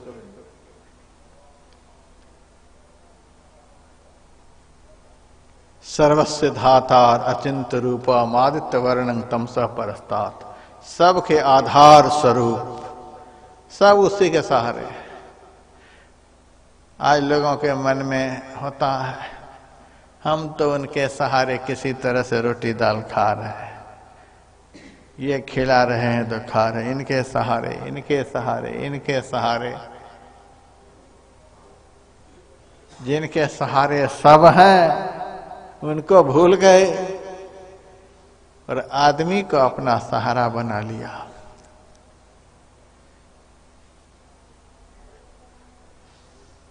पृथ्वी जो है जल के आधार पर टिका हुआ है, जल के ऊपर पृथ्वी है। जल जो है अग्नि के सहारे है, अग्नि हवा के सहारे है, हवा आकाश के सहारे है। और सब के सब परमात्मा के सहारे हैं। सर्वस्य धातार अचिंत्य रूप, और परमात्मा मन बुद्धि आदि इंद्रियों के चिंतन से बहुत दूर। आदित्य वर्णम तमसः परस्तात्, परमात्मा का स्वरूप क्या है? प्रकाश। आदित्य कहते हैं सूर्य को। करोड़ों करोड़ सूर्य का प्रकाश भी उस प्रकाश के सामने जुगनू के प्रकाश के बराबर है। ऐसा प्रकाश परमात्मा में। लोग यह नहीं समझे परमात्मा का दर्शन करो, परमात्मा का दर्शन करो, तो परमात्मा कोई आदमी है जाकर के देख लो। ऐसा नहीं होता है। दर्शन तो होता है सगुण साकार का। परमात्मा जब आकार प्रकार धारण कर लेते हैं तो उसका दर्शन होता है, सगुण साकार का दर्शन होता है, और परमात्मा के शाश्वत स्वरूप का अनुभव होता है। प्रकाश का आदमी अनुभव करता है। प्रकाश में न लंबाई है, न चौड़ाई है, न मोटाई है, न गहराई है। लोगों को लगता है कि प्रकाश है। प्रकाश का अनुभव होता है। तो निराकार का अनुभव होता है। तो परमात्मा अनंत सूर्य से भी अधिक प्रकाशमान, ऐसा स्वरूप है। बाहर के प्रकाश में आप कितना जानते हैं? क्या क्या जानते हैं? अपने पेट में क्या सब है वो अभी नहीं जानते। अभी 4 रोटी खा करके आए, रोटी को देख रहे हैं कहाँ रोटी है। थोड़ा भी पेट में कोई गड़बड़ी हो जाती है तो एक्सरे कराते हैं, देख पाते हैं। 1000 सूरज का प्रकाश बाहर में हो जाए तो भी हमारे पेट में क्या है, हमारी हड्डी कहाँ से टूट गई है, देख पाएंगे? नहीं देख पाएंगे। और परमात्मा में जो प्रकाश है, उस प्रकाश का दर्शन कोई भक्त कर ले तो अपने अंदर का तो सब कुछ वह जान ही लेगा। दुनिया में सबके अंदर का सब कुछ वह जान लेगा। साधु संत के लिए लोग कहते हैं, महाराज आप तो जाने जान है, तो आपकी जान चली गई है, आपके भीतर में जान नहीं है। तो साधु संत महात्मा जाने जान कैसे हो गए? परमात्मा के उस दिव्य प्रकाश का अपने अंदर में दर्शन करके, उस प्रकाश का जिनको दर्शन हो जाता है वह सब कुछ जानने लग जाता है। लेकिन वह परमात्मा का प्रकाश दिखलाई कहाँ देता है? भगवान कहते हैं तमसः परस्तात्, जहां अंधकार नहीं है वहां वह प्रकाश दिखलाई देता है। कल मैंने सुनाया था, हमारे शरीर का अंदर से 2 विभाग बना हुआ है। आंख से नीचे का भाग पिंड है और आंख से ऊपर का भाग ब्रह्मांड है। शरीर के पिंड भाग में 9 द्वार है, और 9 द्वार के अंदर जब तक जीव रहता है तब तक अज्ञान में रहता है, अंधकार में रहता है। 9 द्वार में अंधकार है, और 10वां द्वार में प्रवेश करने पर प्रकाश है। तो परमात्मा के प्रकाश का यदि दर्शन करना चाहते हैं तो दर्शन होगा कहाँ? तो भगवान कहते तमसः परस्तात्, अंधकार से परे जाने पर, 9 द्वार से ऊपर उठने पर, 10वां द्वार में प्रवेश करने पर। तो अर्जुन ने कहा, हे प्रभु, हम आपके उस दिव्य प्रकाश को जानना चाहते हैं, क्या उपाय है आप बतलाइए। अब भगवान अपनी प्राप्ति का उपाय अपने मुंह से अपने भक्त को बतला रहे हैं। प्रयाण काले मनसा चलेन भक्त्या युक्तो योग बलेन चैव भ्रुवोर मध्य प्राणमावेश सम्यक सौतम परम पुरुष मुपैति दिव्यम। परमात्मा अपनी प्राप्ति का उपाय अपने मुंह से अपने भक्त को बतला रहे हैं। इसके अलावे उनकी प्राप्ति का संसार में कोई उपाय नहीं। भगवान ने कहा, मेरे शाश्वत स्वरूप को यदि तू पाना चाहते हो तो मरने से पहले तैयार हो जाओ। जीते जी प्राप्त करना होगा, मरकर नहीं प्राप्त कर सकोगे। मरने के बाद यह काम नहीं हो सकेगा। मरने से पहले भगवान का यह आदेश है, मरने से पहले मुझे जानने की तैयारी करो। अर्जुन ने कहा, ठीक है, हम तैयार हैं, तैयार बैठे हैं आपको जानने के लिए। मरने की हम प्रतीक्षा नहीं करेंगे। तो ठीक है, पहला उपाय मन सा चले ना, अपने मन को अचल कर लो। परमात्मा का अनुभव करने के लिए, परमात्मा को जानने के लिए, परमात्मा को जानकर सारे दुखों से छूट जाने के लिए पहला उपाय भगवान ने बताया, मन सा चले ना, अपने मन को अचल कर लो।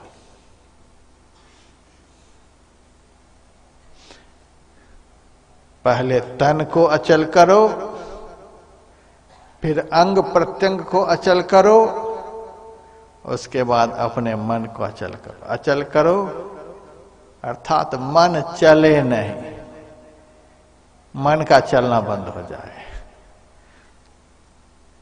मन चलेगा तो भजन बंद हो जाएगा, और मन अचल हो गया तो भजन चालू हो जाएगा। यह मन बड़ा विचित्र है। जब यह चलता है तो हमारे भजन को खत्म कर देता है। मन चलेगा तो भजन खत्म हो जाएगा, मन स्थिर हो जाएगा तो भजन चालू हो जाएगा। मन की स्थिरता में सुख है, मन की चंचलता में दुख है। मन के तरंग मार लो, बस हो गया भजन। बस इतना ही भजन है। मन जो तरंगायमान हो रहा है, नित्य निरंतर विषय भोगों की ओर तरंगित होता हुआ मन को जो स्थिर कर लेता है, उसी को परमात्मा स्वरूप का ज्ञान होता है। मन सा चले ना, भगवान ने कहा अपने मन को स्थिर कर लो। मन स्थिर होगा कहां? कल मैंने सुनाया था, सांप जब बाहर में रहता है तो टेढ़ा मेढ़ा चलता है, और जब बिल में प्रवेश कर जाता है तो बिल्कुल सीधा हो जाता है। उसी तरह से 9 द्वारों के अंदर जब तक मन रहता है तब तक यह चंचल रहता है। 9 द्वारों से जब 10वां द्वार में मन प्रवेश करता है तो वह द्वार इतना सूक्ष्म है, इतना बारीक है कि मन को हिलने डुलने की जगह ही नहीं है। मन बिल्कुल सीधा हो जाता है। वही है 10वां द्वार। उस द्वार तक पहुंचने के लिए पहले आपको 2 क्रियाएं करनी पड़ेंगी। जहां पर वह द्वार है, कल बताया गया था और अभी भगवान बता रहे हैं, भ्रुवोर मध्य प्राणमावेश सम्यक सौतम परम पुरुष मुपैति दिव्यम। भ्रुवोर मध्य, वह द्वार कहां है? दोनों भ्रुवों के मध्य में, दोनों आंखों के मध्य में, अंदर में वह द्वार है। तो उसी तरफ देखता हुआ, आंखों को बंद करके, वह द्वार आंख खोल करके नहीं देख सकते, वह द्वार आपके अंदर में है और दोनों आंखों के मध्य में है। भ्रुवोर मध्य भगवान कहते हैं। उससे आगे के श्लोक में कहते नवद्वाराण संयम्य मनो हृदय निरुद्ध च, 9 द्वारों से अपने मन को संयमित करके 10वां द्वार में अर्थात भ्रुव और मध्य में, दोनों भ्रुवों के मध्य में वह स्थान है, उस स्थान को देखने के लिए आंखों को बंद करने की आवश्यकता है।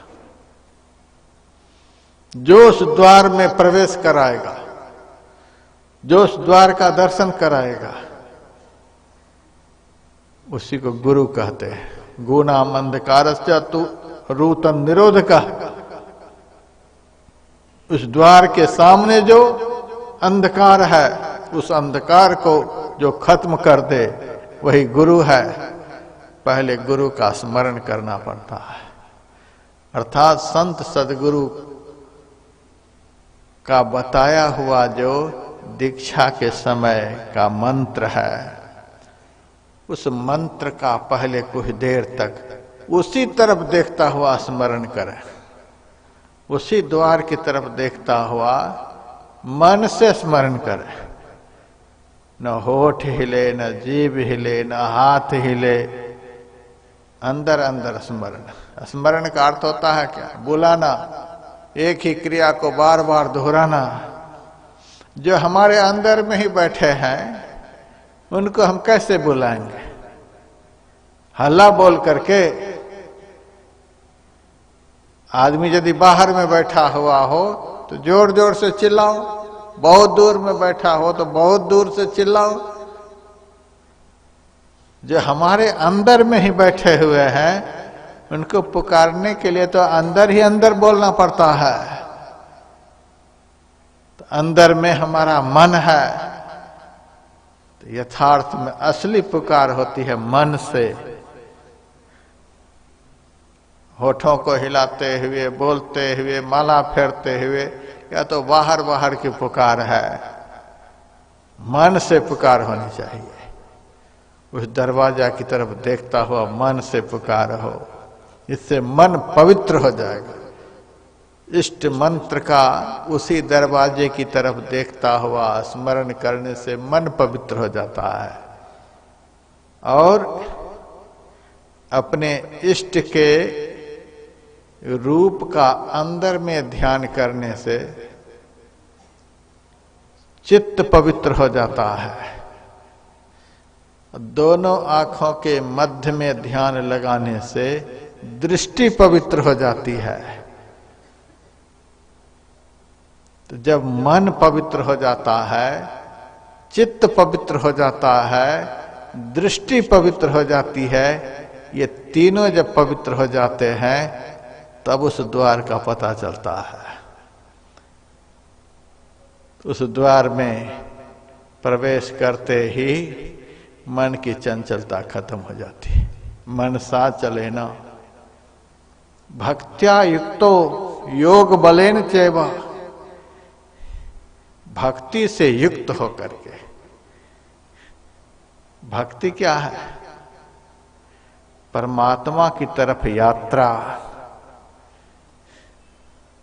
बाहर की तरफ जो यात्रा है वो भक्ति से दूर होने वाली यात्रा है, और आंख बंद करके 10वां द्वार की तरफ चलने की जो यात्रा है, यथार्थ में वही परमात्म धाम की यात्रा है। यही है भक्ति। अंदर की यात्रा हो, 9 द्वारों से 10वां द्वार में प्रवेश करने की यात्रा जो है, यही भक्ति की यात्रा है। इस तरह की भक्ति से युक्त होकर योग बलेन चैव, योग के बल से यम नियम आसन प्राणायाम प्रत्याहार धारणा ध्यान और समाधि, ये योग के 8 अंग हैं। ये सारे अंग को मजबूती से पकड़े रहना है। तो यहां योग बल क्या है? प्रत्याहार। योग का एक अंग है प्रत्याहार। प्रत्याहार का अर्थ होता है मन 10वां द्वार से इधर उधर जैसे ही जाए फिर वहीं लगाओ। मन दोनों भ्रुवों के मध्य से इधर उधर जैसे ही जाए वैसे फिर से वहीं लौटा कर लगाओ। मन जहां जाए तुरंत लौटाओ, मन वहां से हटे तुरंत लौटाओ। बारंबार एक ही जगह पर मन को लौटा लौटा कर स्थिर करने का नाम प्रत्याहार है। यही योग का 5वां अंग है। इस प्रत्याहार रूपी योग के बल से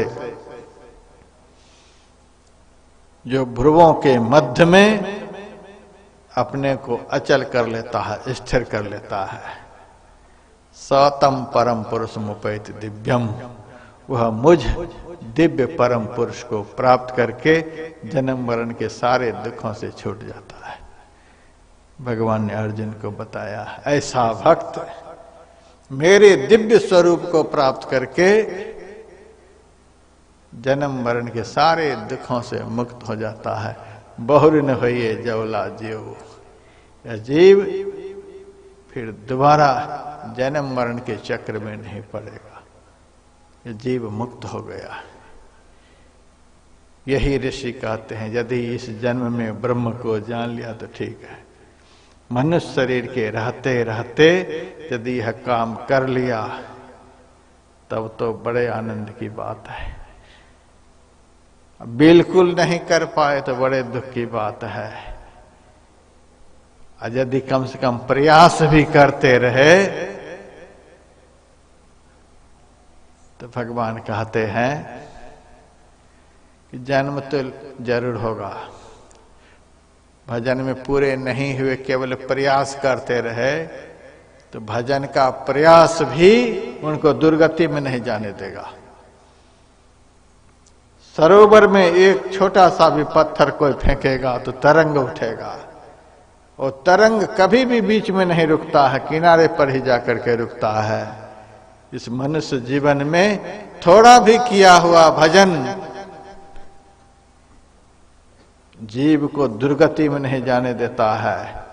भजन का तरंग यदि इस मनुष्य जीवन में एक बार उठ गया, यह तरंग एक दिन भगवान का दर्शन करा करके ही छोड़ेगा। नेहाभिक्रम नाशोस्ति प्रत्य वायो न विद्यते स्वल्पमप्यस्य धर्मस्य त्रायते महतो भयात्। स्वल्प मात्र भजन का अभ्यास भी जीव को महाभय से बचा लेता है। यह तरंग आपको परमात्मा तक पहुंचा करके छोड़ेगा। अभी इस जन्म में यहां आकर के बैठे हैं, क्या कर रहे हैं आप? भगवान से ही तो प्रेम कर रहे हैं। भगवान से प्रेम नहीं होता तो आप लोग यहां आते नहीं आते। थोड़ा भी प्रेम है इसीलिए यहां पर आए। आप लोगों को पता है कि हमारे से कुछ मिलने वाला नहीं, न मैं आप लोगों को पैसे दे सकता हूं, न रोटी दे सकता हूं, न कपड़े दे सकता हूं, न मकान दे सकता हूं। बस संतों का ज्ञान ही सुना सकता हूं, शास्त्र का ज्ञान ही सुना सकता हूं। सबको इस बात का पता है। वहां से केवल उपदेश ही सुनने को मिलेगा और कुछ नहीं मिलेगा। तो भी आप लोग यहां आए हुए हैं, घंटों से बैठे हुए हैं। आप लोगों के दिल में भगवान के प्रति प्रेम है, इसीलिए यहां आकर के बैठे हैं। और 1.5 घंटा तक यहां रोज बैठ रहे। आप लोगों के दिल में प्रेम है। और भगवान श्री कृष्ण ने अर्जुन से कहा, यह प्रेम क्या है? वह तरंग के समान है। यह सत्संग सरोवर है। और सत्संग रूपी सरोवर में जो आप लोग आए, प्रेम था, प्रेम के कारण यहां आए। तो प्रेम रूपी पत्थर सत्संग रूपी सरोवर में आप आकर आपने फेंक दिया, इससे तरंग उठेगा। तरंग क्या है? वही भक्ति है। भक्ति का तरंग आप लोगों के जीवन में अब उठेगा। इस जन्म में जितना आप कर सकेंगे कर सकेंगे। अब आगे का जो जीवन होगा मनुष्य का जीवन होगा। इस जन्म में जितना तरंग उठा है उससे ज्यादा तरंग अब आगे जन्म में उठेगा, फिर उससे आगे का जीवन जो होगा उससे भी अधिक तरंग उठेगा, और जो जितना करेंगे उतना तरंग उठेगा। छोटा हल्का सा पत्थर फेंकेंगे, हल्का तरंग उठेगा, देर से किनारे पर पहुंचेगा। बहुत बड़ा पत्थर फेंकेंगे, बहुत बड़ा तरंग उठेगा, जल्दी किनारे पर पहुंचेगा। तरंग तो उठ गया है आप लोगों के जीवन में, पहुंचेंगे देर सवेर जरूर, लेकिन जो ज्यादा करेंगे वो जल्दी पहुंच जाएंगे। तो हम नहीं चाहते कि आप लोग घिसते घिसते घिसते घिसते पता नहीं कितना जन्म में पहुंचे। हम तो चाहते हैं ऐसा पत्थर अब फेंकें कि जल्दी से पहुंच जाए, इसी जन्म में पहुंच जाए तो बहुत बढ़िया है। बहुर नहीं आ बनो यही देश, दोबारा इस दुखमय संसार में आना नहीं पड़े, इतना प्रयास अब आप लोगों का होना चाहिए। तो भगवान का यही थोड़ा सा उपदेश इस बार मैंने आप लोगों को सुनाया। 8वां अध्याय भी इस बार मैंने पूरा नहीं कर सका। एक एक श्लोक इतना व्याख्यात्मक है, इतना रहस्यात्मक है कि 5 दिन तो एक ही श्लोक में लग जाएंगे। एक पाद में, एक श्लोक के चौथाई अंश में कितने दिन लग जाते हैं। तो भगवान का रहस्यमय ज्ञानमय उपदेश 5 दिनों तक आप लोगों को सुनाया गया। बहुत बड़ा पुण्य का काम आप लोगों ने किया है। आप अपने जीवन में भक्ति का तरंग उठा लिया है। जिस परमात्मा का उपदेश आपने 5 दिनों तक सुना, उसी परमात्मा से मैं आप लोगों के लिए प्रार्थना करता हूं। जितने भक्त यहाँ आए हुए हैं, जितने भक्त सत्संग में आकर प्रेम रूपी पत्थर फेंके हैं, जितने भक्तों के अंदर आपके प्रति भक्ति का तरंग उठा है, वह तरंग इतना तीव्र हो जाए कि ये सारे भक्त जल्दी से जल्दी आप परमात्मा रूपी किनारे पर पहुंच जाए। भगवान जल्दी से जल्दी आप लोगों को किनारे पर पहुंचा दे, फिर आप लोगों को संसार समुद्र में डूबना ना पड़े, जल्दी से किनारे लग जाए। जिन्होंने इस महानतम ज्ञानमय यज्ञ में अपना तन लगाया, अपना मन लगाया, अपना धन लगाया, बहुत बड़ा पुण्य का कार्य किया है। मैं समस्त तन मन धन लगाने वाले भक्तों के लिए परमात्मा से बहुत बहुत प्रार्थना करता हूं। ये भक्त लोग इसी तरह से तन मन धन इस ज्ञानमय यज्ञ में लगाते रहें और समाज के बीच यह ज्ञानमय यज्ञ चलता रहे, तो समाज का जरूर एक दिन कल्याण होगा। और जो इस बार नहीं लगा सके, तन लगाए, मन लगाए, धन नहीं लगा सके, इस बार तो खत्म हो रहा है यह कार्यक्रम। अब आगे यदि कभी होगा तो उसमें आप लोग नहीं चुकेंगे, तो आप लोगों के लिए एडवांस आशीर्वाद है। आगे कभी आयोजन हो तो थोड़ा बहुत आप लोगों का भी धन लगना चाहिए। यह असली कार्यक्रम है, आत्मज्ञान ब्रह्म ज्ञान प्राप्त करा देने वाला यह कार्यक्रम है।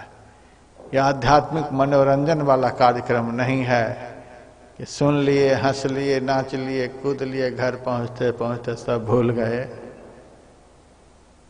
यह कार्यक्रम नहीं, यह अध्यात्म ज्ञान को देने वाला कार्यक्रम है। यहां भगवान के मुंह से निकले हुए जो वचन हैं वे वचन सुनाए जाते हैं, यहां कोई चुटकुला नहीं है। तो बहुत सुंदर कार्यक्रम आप लोगों के तन मन धन के सहयोग से इस क्षेत्र में बारंबार होता रहे, जिससे आप लोगों का कल्याण हो। जिस सद्भावना हॉल में यह कार्यक्रम बहुत साल से होता आ रहा है, उस सद्भावना हॉल के संस्थापक, संयोजक, जितने भी इसकी देखरेख करने वाले लोग हैं, सबके लिए बहुत बहुत शुभकामना, मंगल कामना करता हूं। MM संत मत, यह YouTube चैनल अपना है। इस चैनल के माध्यम से देश विदेश में इस सत्संग कार्यक्रम का प्रचार प्रसार होता है। आप लोग तो कम संख्या में इस कार्यक्रम को देख सुन रहे हैं, लेकिन देश विदेश के लोग हजारों हजार की संख्या में इस कार्यक्रम को देख सुन रहे हैं। उन समस्त भक्तों के लिए भी बहुत बहुत शुभकामना करता हूं जो यहां नहीं हैं और अपने अपने घर में बैठ करके भी इस कार्यक्रम का आनंद ले रहे हैं। उनके लिए भी बहुत बहुत शुभकामना करता हूं। दिल्ली से हमारी टीम आई है इस कार्यक्रम को दिखाने के लिए, इनके लिए बहुत बहुत शुभकामना करता हूं। हमारे माइक ऑपरेटर बड़े अच्छे हैं, हर साल मैं इन्हीं को देखता हूं। बड़े अच्छी माइक व्यवस्था रहती है, कभी नहीं कहना पड़ता है कि आवाज कम करो चाहे ज्यादा करो। पैसे तो जरूर लेंगे, लेकिन अच्छा काम करके कोई पैसे कमाते हैं तो साधु से धन्यवाद देते हैं। हमारे पवन डॉक्टर साहब ने सद्भावना रसोई हमको दिखलाया। इस पिंड में बड़े पैसे वाले लोग सब हैं, बहुत बहुत पैसे वाले हैं, लेकिन मैं यह जरूर कहना चाहूंगा, जब तक कि 1 नंबर की कमाई नहीं होगी तब तक आप 1 नंबर का काम नहीं कर पाएंगे।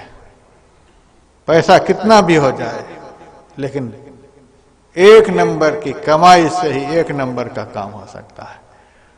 डॉक्टर साहब कैसे कमाते हैं?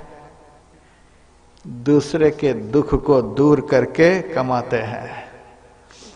गरीब को तो जैसे तैसे, बहुत को तो ऐसे ही जो दे सकते हैं तो उनसे तो कुछ लेते हैं। दुख को दूर करके, किसी के दुख को बढ़ा करके नहीं, किसी के दुख को दूर करके पैसे कमाते हैं। तो 1 नंबर की कमाई से 1 नंबर का काम। कलयुग में बताया गया है, अन्नगत प्राण, अन्न में ही प्राण का निवास है। अन्न नहीं मिलेगा तो प्राण नहीं रहेगा। बहुत बड़ा दान है अन्नदान। तो 1 नंबर की कमाई, अच्छा काम करके कोई पैसे कमाते हैं तो साधु से धन्यवाद देते हैं। अच्छा काम करें, अच्छी कमाई से अच्छा काम करें, साधु धन्यवाद देते हैं। बड़े बड़े लोग पैसे को गिनते ही रह गए, अच्छा काम नहीं कर पाए। ऑर्केस्ट्रा पार्टी आ जाए तो लाखों लाख रुपए खर्च कर देंगे। कव्वाली पार्टी आ जाए, कोई गायिका मुंबई से आ जाए तो लाखों लाख खर्च कर देंगे। लेकिन इस तरह के कार्यक्रम में जेब को हल्के नहीं कर पाते हैं लोग। इसीलिए कमाई 1 नंबर की नहीं है। 1 नंबर की कमाई जब तक नहीं होगी तब तक 1 नंबर की जगह पर खर्च हो नहीं सकते हैं। खर्च कर भी देंगे तो रात भर नींद नहीं आएगी। हाँ इतने लगा दिए, हाँ इतने लगा दिए। इसीलिए माइक ऑपरेटर के लिए भी, किसी ने भी इस कार्यक्रम में जो भी थोड़ा बहुत सहयोग किया है, सबके लिए शुभकामना करता हूँ, मंगल कामना करता हूँ। अब आखिर में हम डॉक्टर पवन गर्ग जी से आग्रह करेंगे 2 शब्द धन्यवाद ज्ञापन के आपके द्वारा हो जाए। उसके बाद भगवान की आरती होगी। आरती के बाद प्रसाद लेकर के आप लोग यहाँ से प्रस्थान करेंगे। और अब तक जो सब काम आप लोग करते रहे, कोई बात नहीं, जब जागा तब भोर। अब भगवान का यह सूत्र सबको साथ में लेकर के जाइएगा। उस सूत्र को दिन रात स्मरण करते रहिएगा। सर्वकाल में तू मेरा स्मरण कर और युद्ध कर। संघर्ष करना है, यानी अपने जीव को उपार्जन के लिए शरीर से प्रयास करते रहना है और अपने आत्मोत्थान के लिए दिन रात परमात्मा चिंतन करते रहना है। संसार परमार्थ दोनों आपका मंगलमय बन जाएगा। ओम शांति शांति शांति।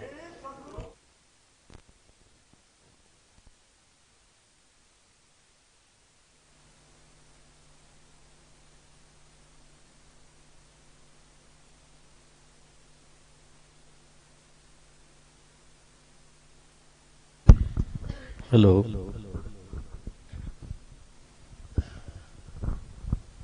व्यासपीठ पर विराजमान स्वामी जी, मंडी निवासी ते बाहरों आए धर्म प्रेमी सज्जनों, फर्स्ट ऑफ ऑल तो स्वामी जी दे ज्ञानमय प्रवचन सुन तो बाद मैनू लगता आई डोंट थिंक कि कुछ अभी बोलना मेरा कोई बाकी रहेगा, मेरे को जहाँ कुछ बोलना चाहिए। अब तो हमने प्रैक्टिकली करना है और पाना है। स्वामी जी आई थिंक पिछले सिंस 25 ईयर्स हमारे मंडी वालों को अपने ज्ञानमय प्रवचन हमेशा सुनाते आ रहे हैं।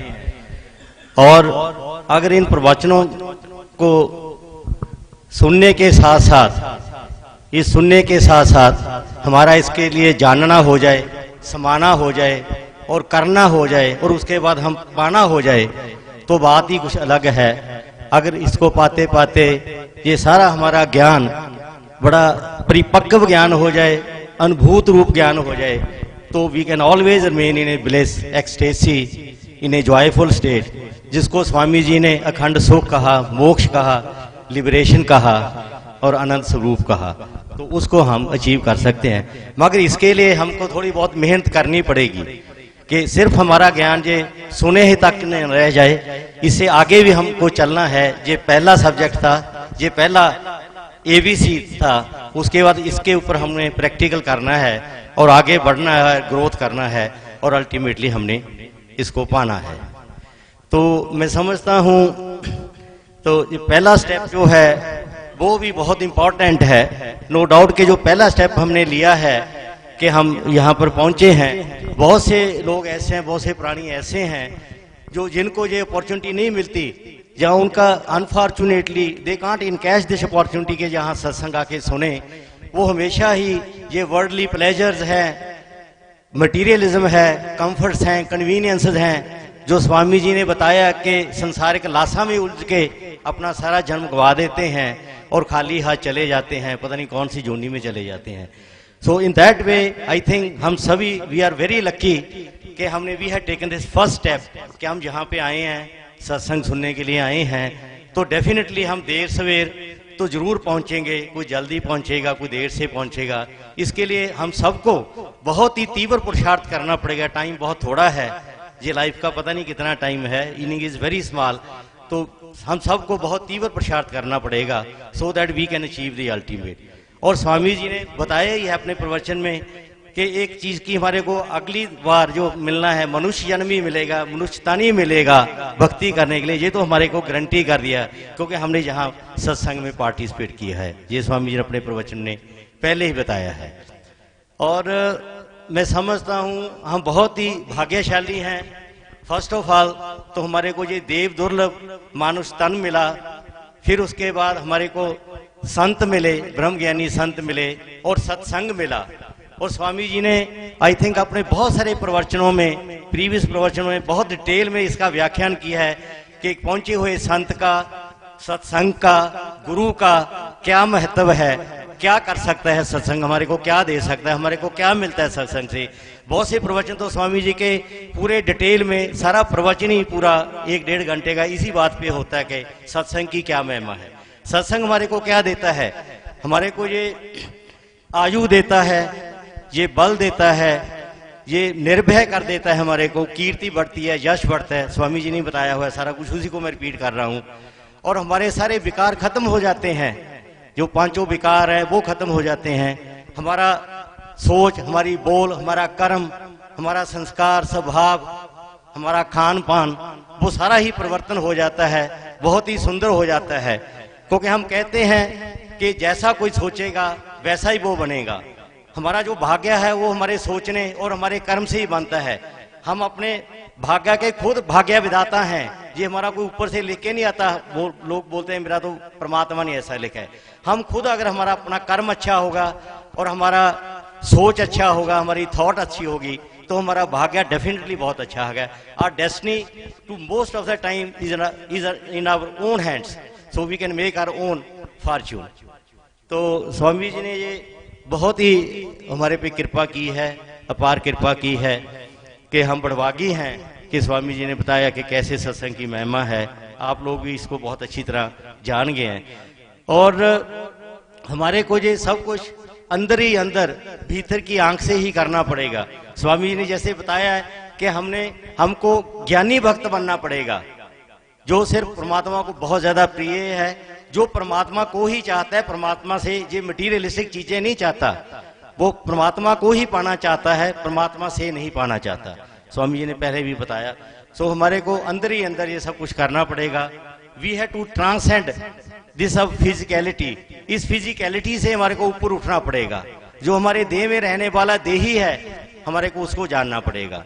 तो ज्ञानी भक्त बनने के लिए हमारे को भीतर की आंख चाहिए। भीतर इसका रास्ता स्वामी ने बताया कि ये भीतर ही है, को हमारे को प्रैक्टिकल करना पड़ेगा, हमारे को अपनी पात्रता बढ़ानी पड़ेगी, तो ही स्वामी जी की कृपा होगी। अदरवाइज अगर हम ये सुना सुनाया ज्ञान रखेंगे तो ये सिर्फ सुना हुआ तो एक स्क्रिप्चर और एक फिलॉसफी की तरह बन के रह जाएगा। तो अब हमको इस पे मेहनत करनी है। जैसे स्वामी जी ने तरीका बताया है, जो विधि बताई है, जो दीक्षा के समय बताई है जिस भी किसी को, उसी विधि से हमारे को निरंतर लगातार इस पे अभ्यास करना है। ध्यान, साधना, भजन, मेडिटेशन ये करना है to achieve our ultimate goal of life जो है। तो हमारे को अपनी स्व स्थिति ये सुधारनी होगी। स्व स्थिति से ही स्व प्रवर्तन होगा, स्व प्रवर्तन से ही विश्व प्रवर्तन होगा।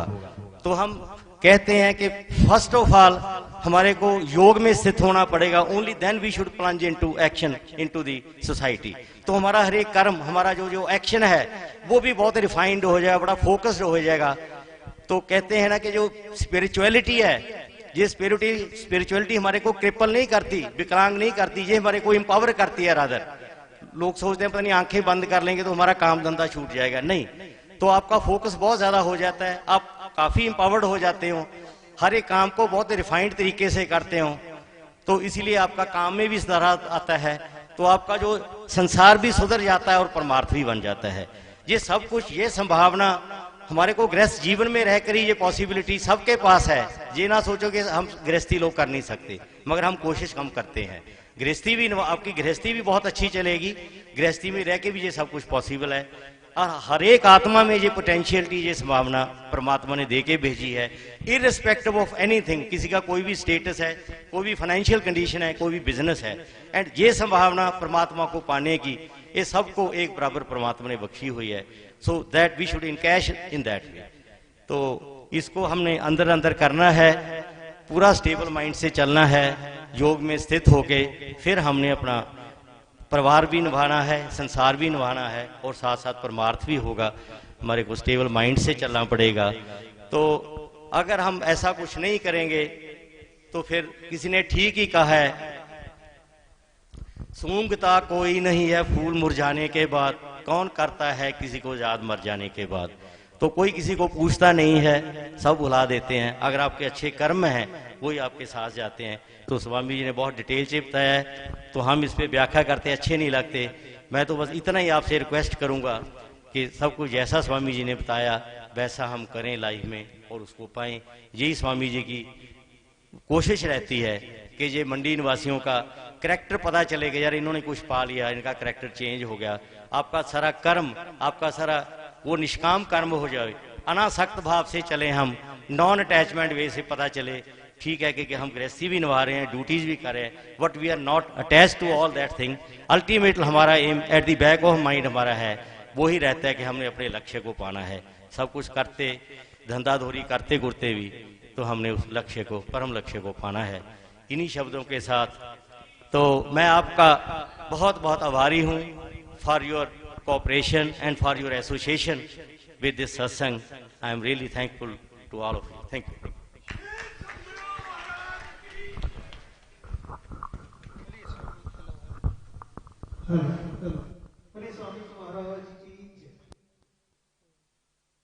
आज कथा का संपन्न दिन है। सबसे पहले संत मत सत्संग मोड और समूह मंडी निवासियों की तरफ से स्वामी जी के हम बड़े आभारी हैं, जिन्होंने 5 दिन अपने मुखार बिंदु से ज्ञान दिया, अमृत रस भक्तों को पिलाया। तो इस ज्ञानमयी तो पहले स्वामी जी को सम्मानित करने जा रहे हैं हमारे संत मत सत्संग मोड।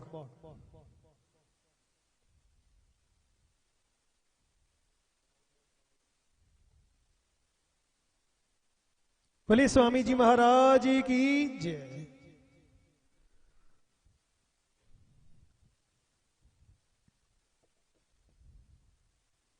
1100 रुपए गोपदान, 1000 रुपए सलीम कुमार, 1100 रुपए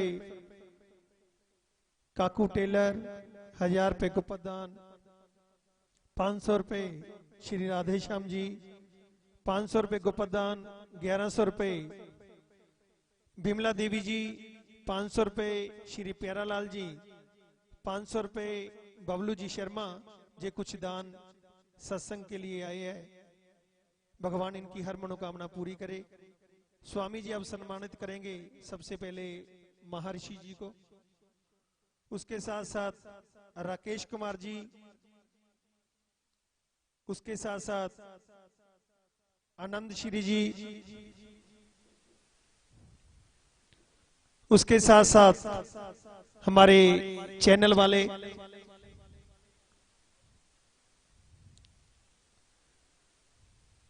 उसी के साथ साथ उदय मुंडा जी,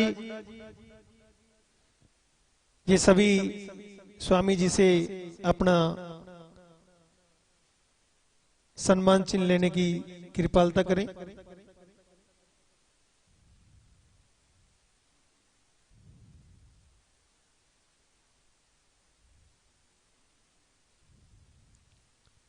तो